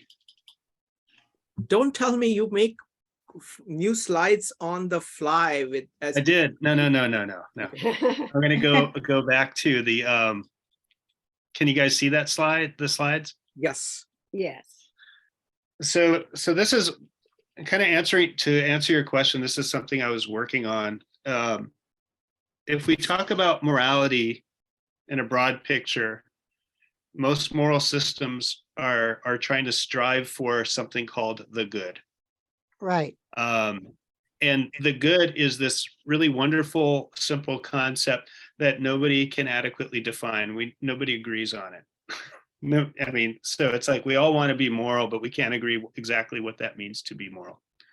Kind of one of the focuses, and this is me trying to be a biblical scholar, and I might not be a good one yet. Maybe one day I will be. But one of my focuses on my thesis and my work on the Gospel of John is that when it says the law came through Moses, grace and truth came through Jesus, it's referring back to these divine virtues in Exodus 6, which is why I have that slide there. And those virtues are uttered by God to Moses in answer to Moses' request, which is, show me how I ought to live. And so if we're going to define the good in a meaningful sense, that's not some sort of tautology, saying God is good is God. It doesn't tell us anything. At least that's what G.E. Moore said. He famously argued that most of us, we have no concept of it. That in the Gospel of John, goodness and morality is captured in these attributes of loyal love, of faithfulness, of being slow to anger, of being gracious, and of demonstrating compassion. And when we look at the love command to love one another as I have loved you, Jesus, that a definition of love, Jesus's concept of love is the embodiment of these divine attributes from Exodus 6. So that's me trying to be a biblical scholar and take apart the Gospel of John and saying, I think that this is what John's answer is to what it means to be good or to be a moral person, is to have those. And so the significance in all of that is the foot washing. That's the summation, the recapitulation of Jesus' entire ministry is kind of encapsulated in this one act. What does it mean? What did Jesus do? Again, looking at his whole life, that's too amorphous for us to really peg it down of what it means to love. And so we're given like this singular example right there with the foot washing. This is what it means to have loyal love. This is what it means to demonstrate compassion as he washes Judas's feet. This is what it means to be slow to anger and to be long suffering and to have all of these attributes. I hope that answers your question, or at least that's how I have been taking the Gospel of John. And I'll have to defend this in a month, and hopefully they give me a degree. I'm sure you'll get it, Gary. And you know what? That was very helpful. Thank you so much. Thank you, Connie, and thank you, Gary. Next up is Penny. Penny, go ahead. Hi. Well, I just kind of wanted to comment when you were talking about how most people think they're virtuous and moral. And as you're going through the presentation, which I thought was very good, I really enjoyed it. But when you came you were talking about the Declaration of Independence and, life, liberty, pursuit of happiness. I feel something well up in me when you say those things. But then on the other hand, what really was happening at that time was these words only applied to white men with property. And men without property, women and blacks, those words did not apply to them. And so I just see that as kind of, as you were saying, intentional blindness. So those people thought they were good because the only people they were concerned about were the white landed people. And I think we're continuing a bit like that today. Like a lot of people think they're good because they have this definition of who they need to be good to or who they need to act nice to. And it's so limited that they say, oh yeah, I'm good. But, they obviously are far from what Jesus had said, who was like being kind to the poor people and the lepers and the blind. I mean, they're being kind to, their friends and their neighbors and, their boss. But I don't know. I just think that when you're talking about openness, I think that's why people, if they don't examine really their beliefs and who they apply to, then, they think they're virtuous when they aren't really being. And that's one reason we have a lot of problems and a divided society right now, because nobody's really looking, at what's going on. I feel most people are probably fairly decent. But if you say, oh, well, these people I think are like this and these people are like that, and these people are right and these people are wrong, and of course I'm always in the group that's right, and the people over there are the group, I thought, gee, these words are so beautiful, but I think we need an appreciation for how they were applied. And like in the schools right now, where they don't even want to teach the history, the real history, you need to know that so you can make progress as a person and as a nation, that these words should apply to everybody, not just the white men with property. Okay, I can get off my soapbox, but Thank you. Thank you, Penny. Gary is next. Gary. First off, I totally agree with you, and that's part of the conversation that we have now. It's beginning to be more discussed. And also, we can't ignore just the fact of genocide at that time too, is that, the Indians are in the Declaration of Independence described as savages. And that's one of their complaints, is that Britain isn't coming in here and killing them all off for us. We're stuck with this Indian problem. But then that's the beauty of the Declaration of Independence, and it really is beautiful, is it's so aspirational that's what Martin Luther King pointed to throughout the civil rights movement. And he says, this is a beautiful thing. And now I want to hold you to this promise. This Declaration of Independence was a promise. And now it's up to you as a nation, if this is our founding document, for us to stick to it.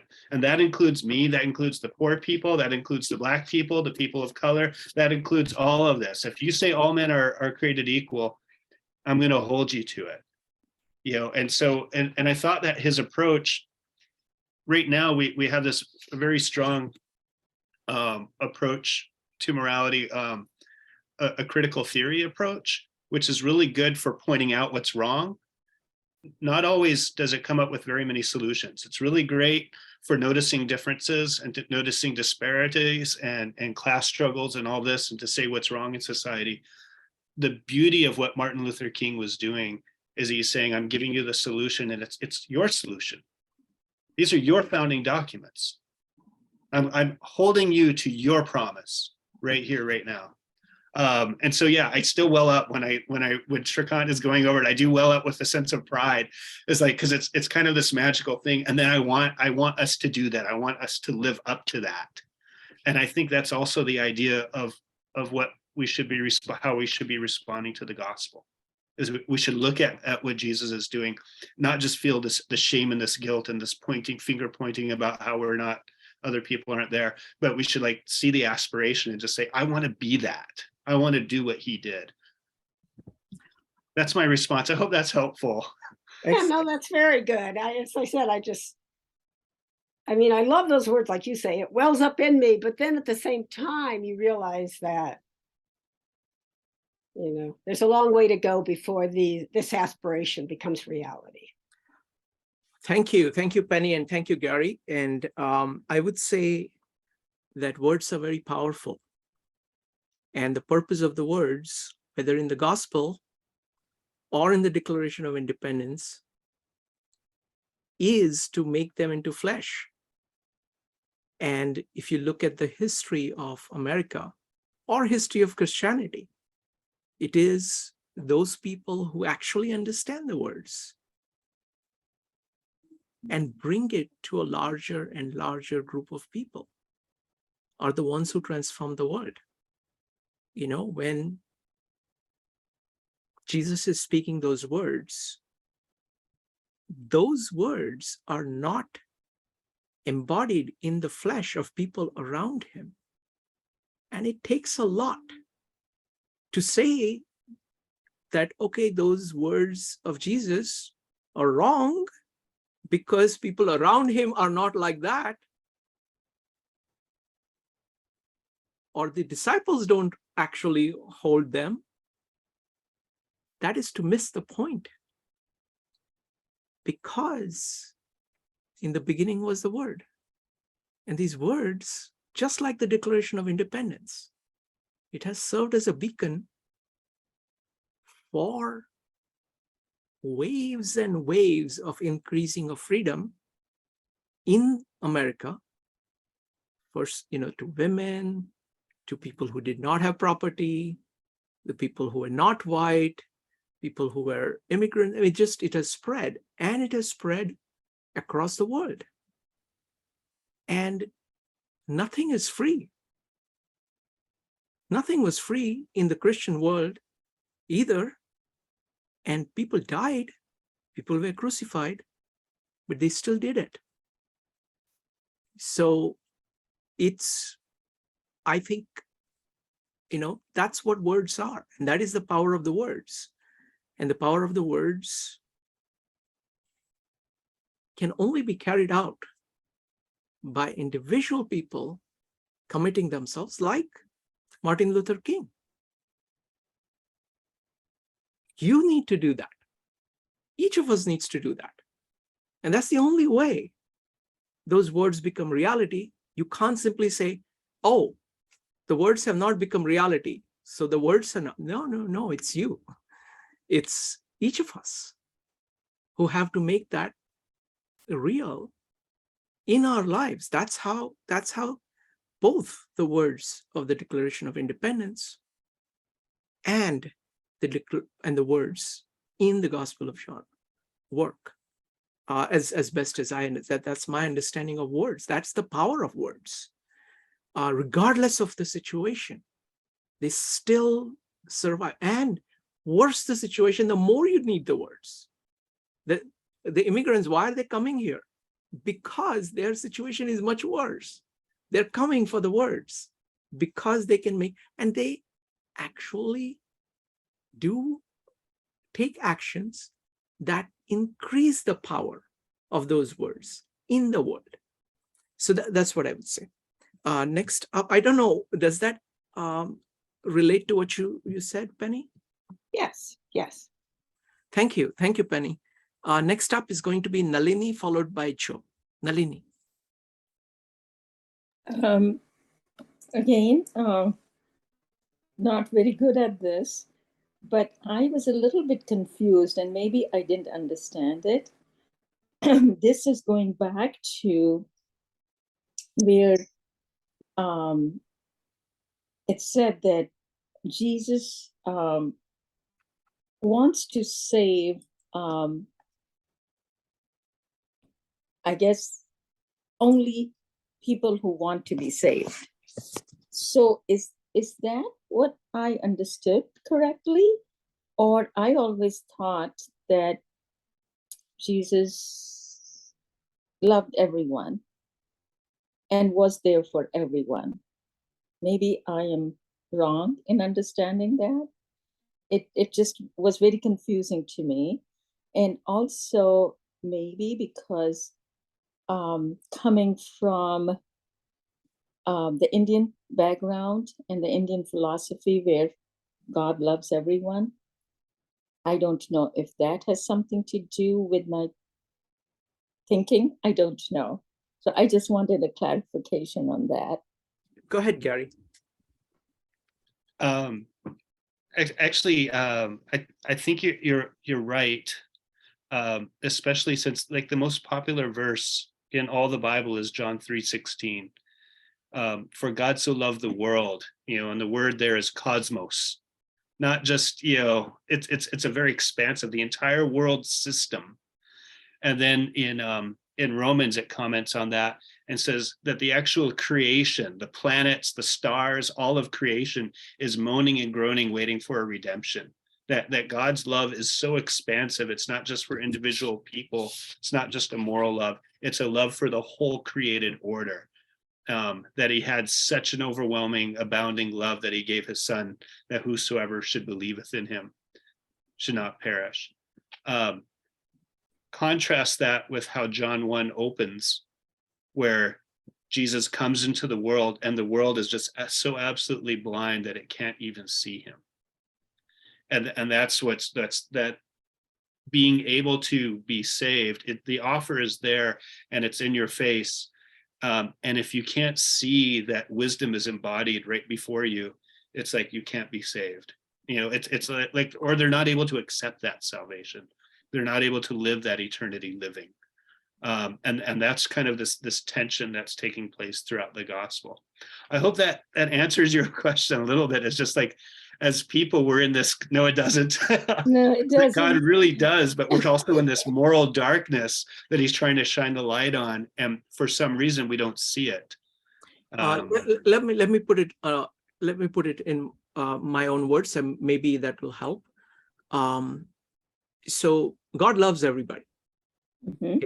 That's what is being said, and that is very similar to that. You know, you have Atma within you, Mhm. and Brahma is what it is, and Tattvamasi, that you are that.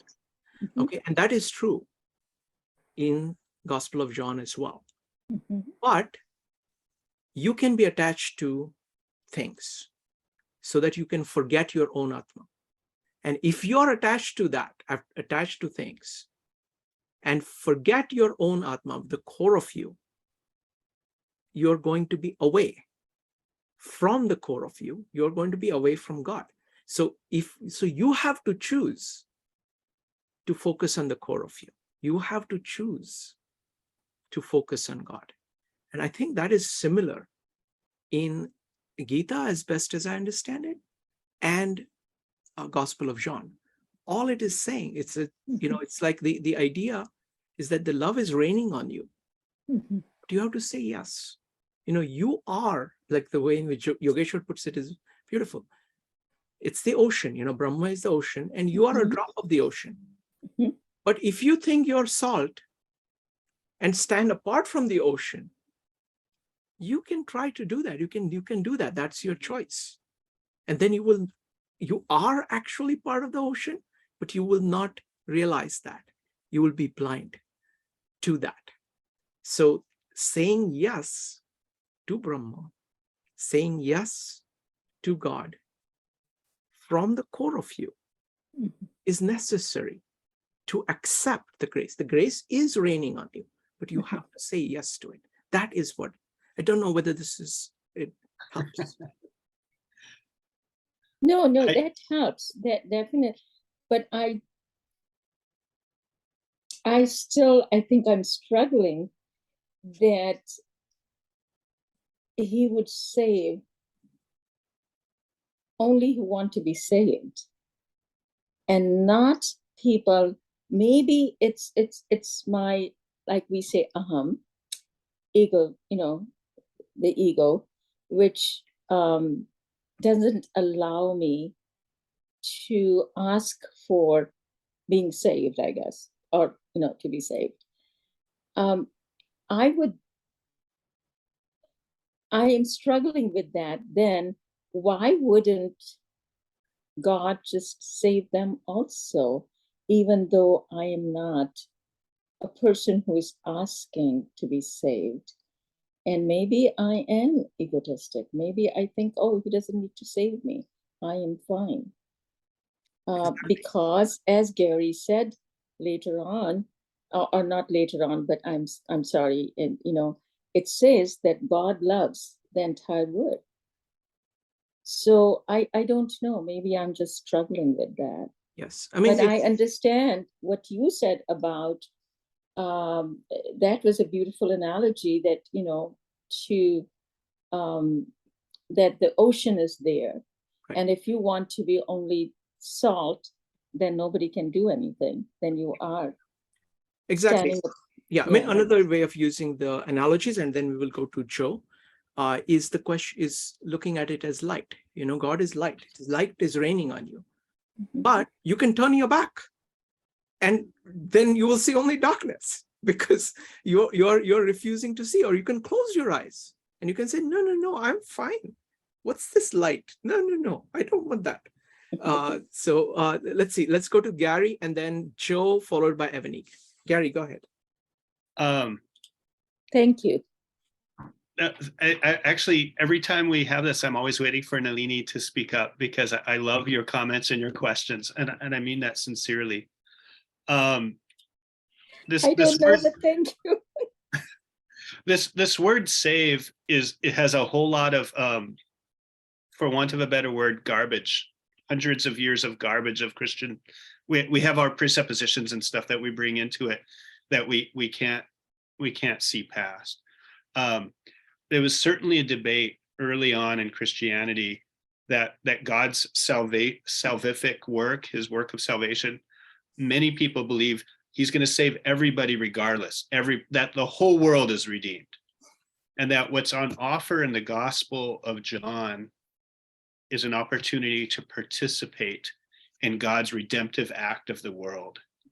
And those who are blind, they don't experience eternity living. They're not part of that aspect of it in the here and the now. That's what's an offering, is that we can reveal God's saving grace to the world. That's the thing, the grace that's shining down that we get to participate on. The world's going to get saved. This was an early debate, but what's really on offer isn't just like, I'm going to go to heaven when I die. No, it's the engagement in the here and the now to participate in that action. That's closer to what I might believe, to be honest with you. But it's also something new that I learned only recently. No, thank you. Thank you so much. Does that answer your question a little better? Thank you. Thank you. Next up is going to be Joe, followed by Evanique. Joe. Yeah, my comment's actually somewhat along the same lines, because I thought you brought up a very profound point earlier, Shrikant, with this, the New Testament being something that you look inward.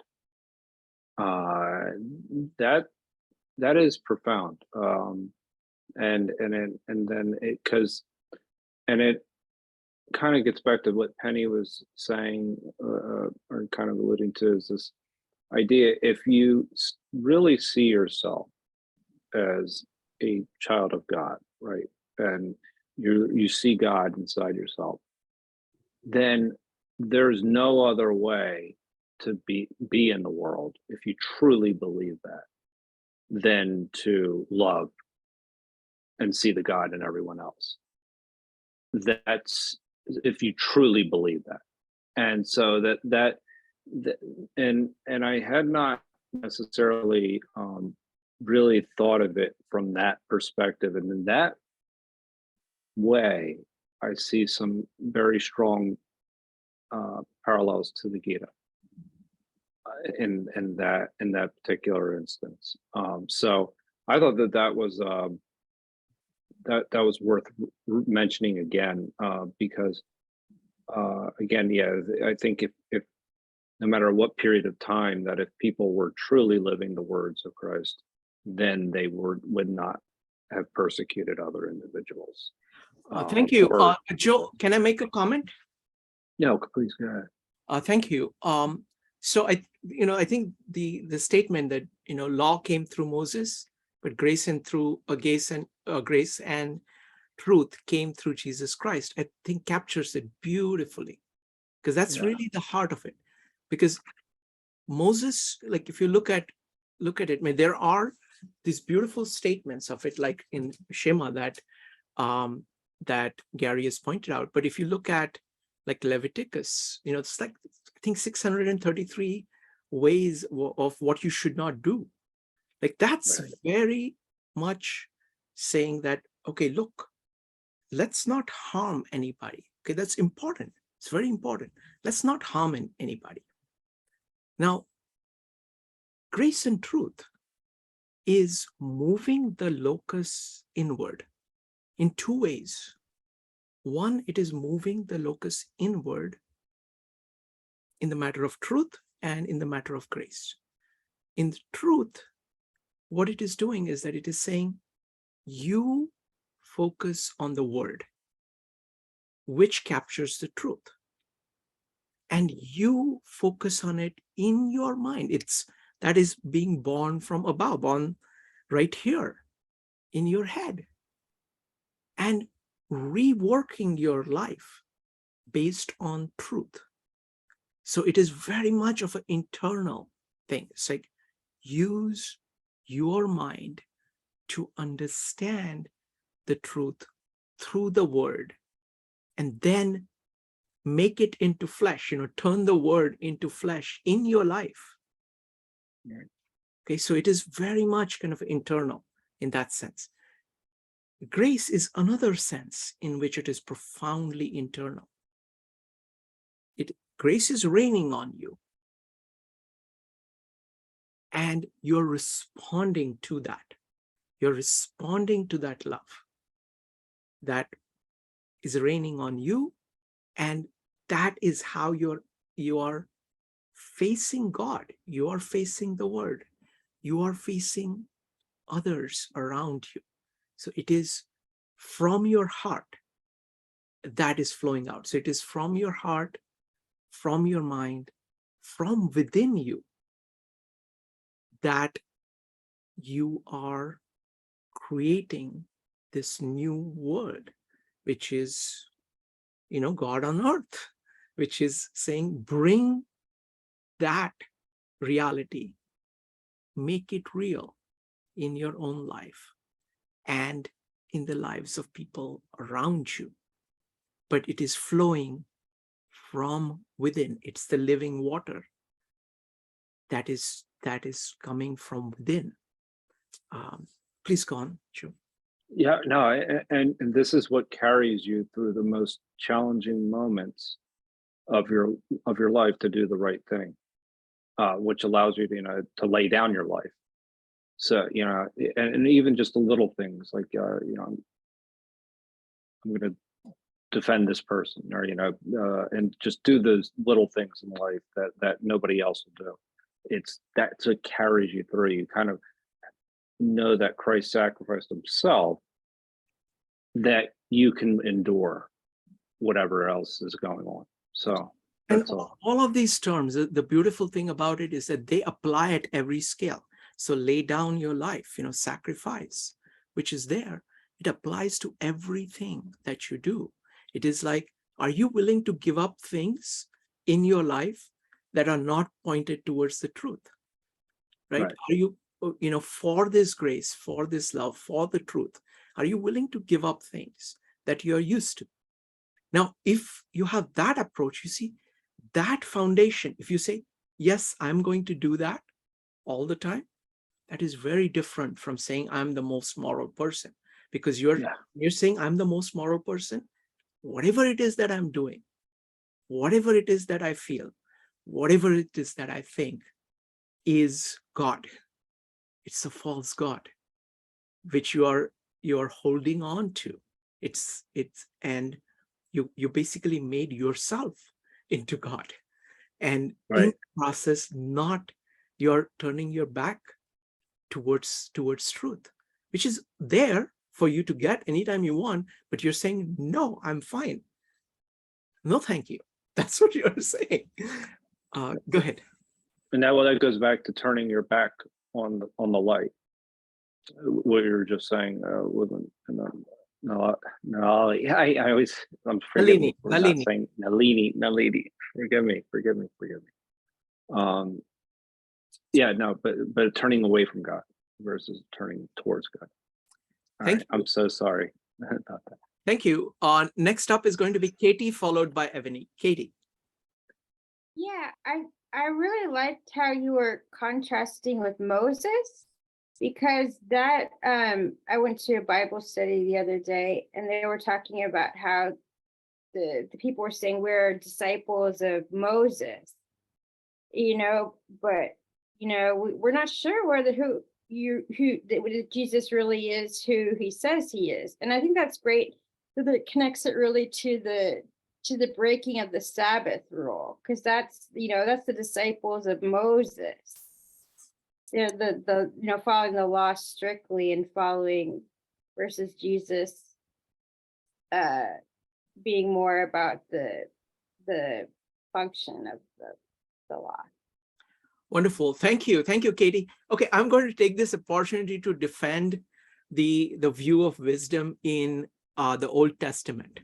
Okay, because you see that there are really powerful places. But Jesus is coming at a time where everything has become kind of ossified and ritualistic, and he's going back to the root. But you can see the roots, and I'm going to be talking, I want to read out something from Kings. This is Solomon. At Gibeon, the Lord appeared to Solomon in a dream by night. And God said, ask what I shall give you. And Solomon said, this is one of my favorite parts of the Old Testament. And Solomon said, you have shown great and steadfast love to your servant David, my father. Now, again, I always think of, in parallels, David is like Jesus. He's the one who slays Goliath, slays everybody, all the bad people around, puts together all these amazing things with which you can build a temple, but does not build the temple. And then it is the job of Solomon or us or the disciples to build the temple. And this is what a human being is, okay? Solomon. This is the best capturing that I have ever seen of this point of wisdom in the Old Testament.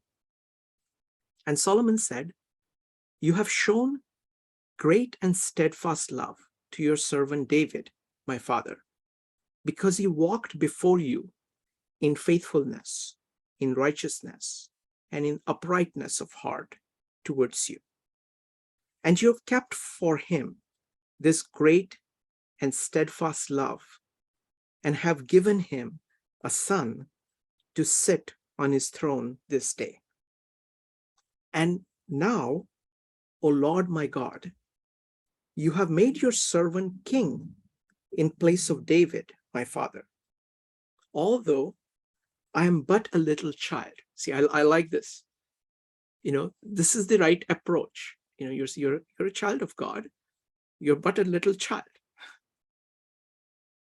I do not know how to go out or come in.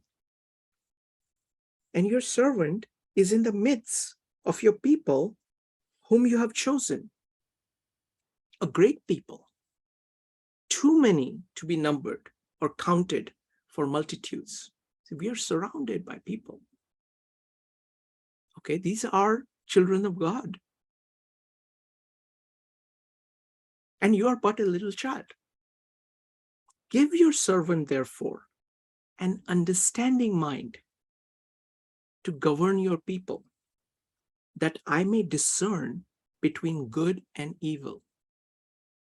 For who is able to govern this, your great people? So you're saying, show me how to deal with people, these great people of yours. And give me, therefore, an understanding mind. That's what he's asking for. To govern your people, that I may discern between good and evil. Discern between good and evil. And what is light and what is darkness? What is truth and what is not? It pleased the Lord that Solomon had asked this. And again, look at how God deals with this request. Okay. It pleased the Lord that Solomon had asked this. And God said to him, because you have asked this, and have not asked for yourself long life or riches or the life of your enemies, but have asked for yourself understanding to discern what is right. Behold, I now do according to your word. Behold, I give you a wise and discerning mind, so that none like you has been before you, and none like you shall arise after you. I give you also what you have not asked, both riches and honor, so no other king shall compare with you all your days. And if you will walk in my ways, keeping my statutes and my commandments, as your father David walked, then I will lengthen your days.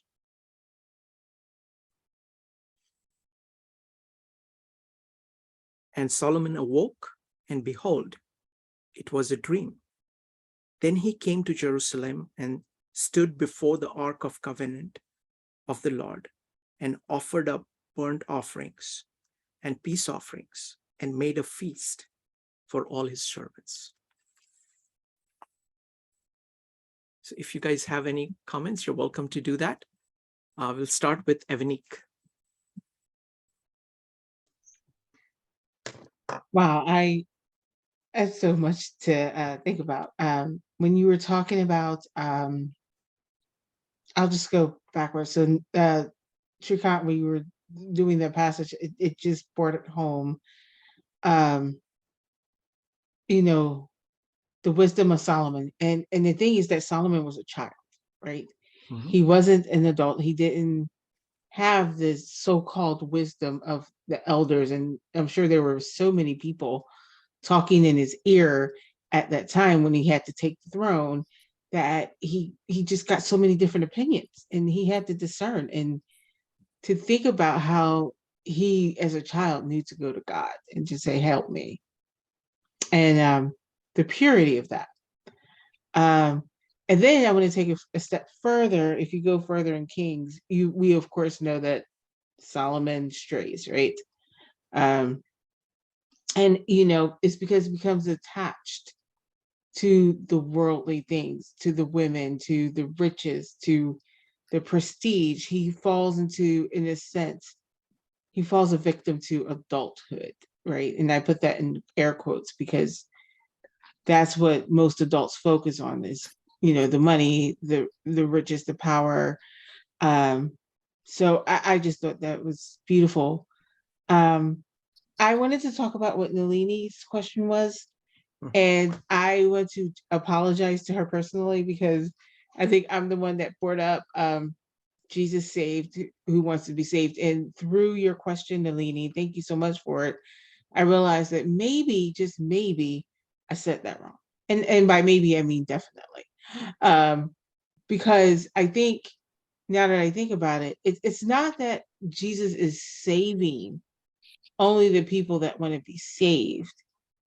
He's saving people that want it, that want something. And it's kind of like, it's a scripture in the Bible that talks about it. And it says, he came to heal the sick, not the well. It's like he can offer this gift to everybody. And there are some people that just don't want it. It's like when you want to help someone and they just won't take your help. They don't want it. It's like they're not only, it's not just about wanting it, but they're actually rejecting it. And I know it's hard because we're talking in terms of Christianity, but I think it's just God, like people who just flat out reject God. And and I don't mean like God in the Christian God. I mean, just like they deny there's a higher power. They don't believe in it.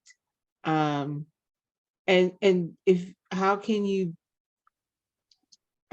be saved, or how can you get to know something that you don't believe in? I think that's the thing.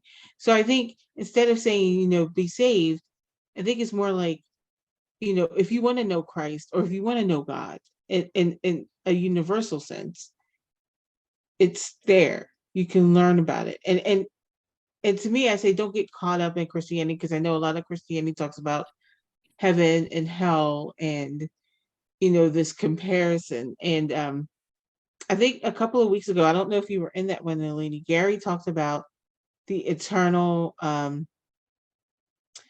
it's like an eternal life mindset. And I'm paraphrasing what Gary said, by the way. So when you think of an eternal life mindset, it's a spiritual mindset. And even if you don't believe in a higher power necessarily, you can look to philosophy such as Stoicism that teaches you how to cope with life, or how to deal with life right now. Like when things come up, the only person you can control is you. So think of it that way too. It's like you're going internal. Like the Gita says, the center is you. So, I think the thing is, and again, I take full responsibility for putting it the way I put it. It's not so much about saving, it's about, getting to the core of who you are. Because in Christianity, it teaches you that the Holy Spirit is in you. And in other religions, it's the same thing, that God is in you and that you are 100% human and 100% divine. And so if you're looking at for you, what are your principles? What are you looking to do in this world? What do you want? Things of that nature. So I think saved it was the wrong term. And I think and people have talked about it, it's like, do you live those principles? Like Penny was talking about, do we live those principles in America of life, liberty, and the pursuit of happiness? Do we go by those words of the Declaration of Independence? Sheree Khan said words are powerful, and it's so true. Because you got to live up to your word. I remember a training program I participated in, and it says, all you are at the end of the day is your word. If you have integrity, you keep your word or you honor your word. So and you're never going to keep it 100%, but you can always honor it and, make up for when you didn't do something that you said you would do. So I'll just leave that there. I hope that helps. Thank you. Thank you, Evanique. I just wanted to add, sorry, Nalini, you wanted to say something. Go ahead. No, I just wanted to say it's not what you said that raised the question. It was what Gospel of John, that particular verse, the way it's written, that's where the question came from. So you didn't do that. So no need to apologize for that.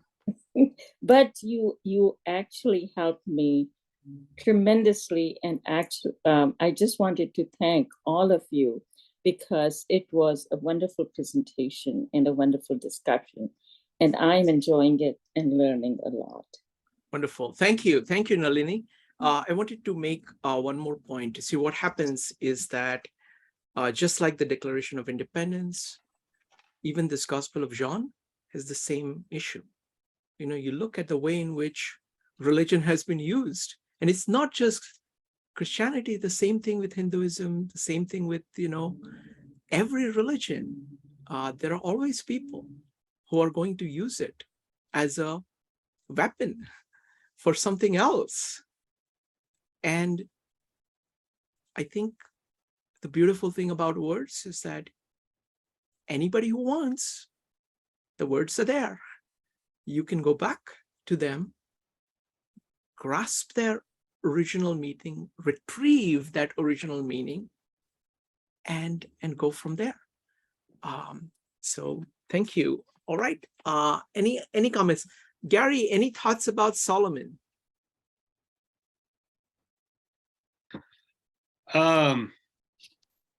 What's interesting is it highlights something I mentioned earlier, but I didn't have a slide for, on moral humility. And so that's kind of like at the root of Solomon's wisdom, as he says, like, hey, I'm ignorant here, and so this is what I need. That made me also think of David, that you had pointed to, because David is the youngest of the sons, and when he's anointed king, the prophet goes and he goes to David's father and he says, show me your sons, one of your sons is going to be king. And he looks at every one of the sons and he's like, none of these are going to be king. Is there somebody else that you didn't get? And he's like, well, yeah, I have another son who's tending sheep. Like David was so insignificant that the guy didn't even bother to get him to be evaluated on whether or not, the prophet wanted to see him. So he's like, no, go get the sheep kid. And so he brings him and anoints David king. And I bring this up, this is significant, that when David goes to defeat Goliath, he's supposed to be tending sheep. The story makes it really clear. It's the same insignificant little child. And they go to give him armor to wear to go into battle. And he's so small, it doesn't even fit him. Right? He says, no, don't even bother with that. When you have nothing, you have nothing to lose. And that's what's kind of like throughout the Gospel of John, is our attachment to things keeps us from being willing to sacrifice. And one of the key things that is significant in David's life is he's starting off as a sheep kid. He has nothing. And so he's willing to like he's going to give it all to God. And that sets the pattern that throughout his whole life, as he starts to acquire things, he's already set in motion. I'm willing to give it all to God. And so that's God's, his blessing for David is he's a man after my own heart, because he's constantly just throwing himself out there. Yeah, no, excellent. And another thing I like about David going into battle is that it's not as if he's trying to calculate of saying, okay, can I really beat this guy? No. He's simply saying, how can this person talk these things about God and the people of God? That's just not right. And I need to stop this. And it's not like a calculation. It's that his moral sense of right and wrong. He says, this is just wrong. And then he says, oh, and again, I love the parallels of the sheep. They'll say, I have handled wolves and lions who come for my sheep, and I know how to deal with them. And who is this person? Who is this Philistine? And how dare he, do this? So I just love these stories. All right, folks, this is so amazing. And Gary, thank you so much. And thank you for sending this to me a day before, because I get to read it beforehand. I don't prepare, but I do get to read it beforehand, so I can think about, what maybe it can get my mind going. So thank you so much. This is so much fun, Gary. All right. Thank you. Thank you. Thank you, Nalini. Thank you, Evanique. Thank you, Joe. Thank you, Penny. Thank you, everybody. Even those who did not speak. Thank you, Katie. And it's always an honor. This is such an amazing conversation. We learned so much. Thank you. Bye. Night. Bye-bye. Thank you. Bye, Connie.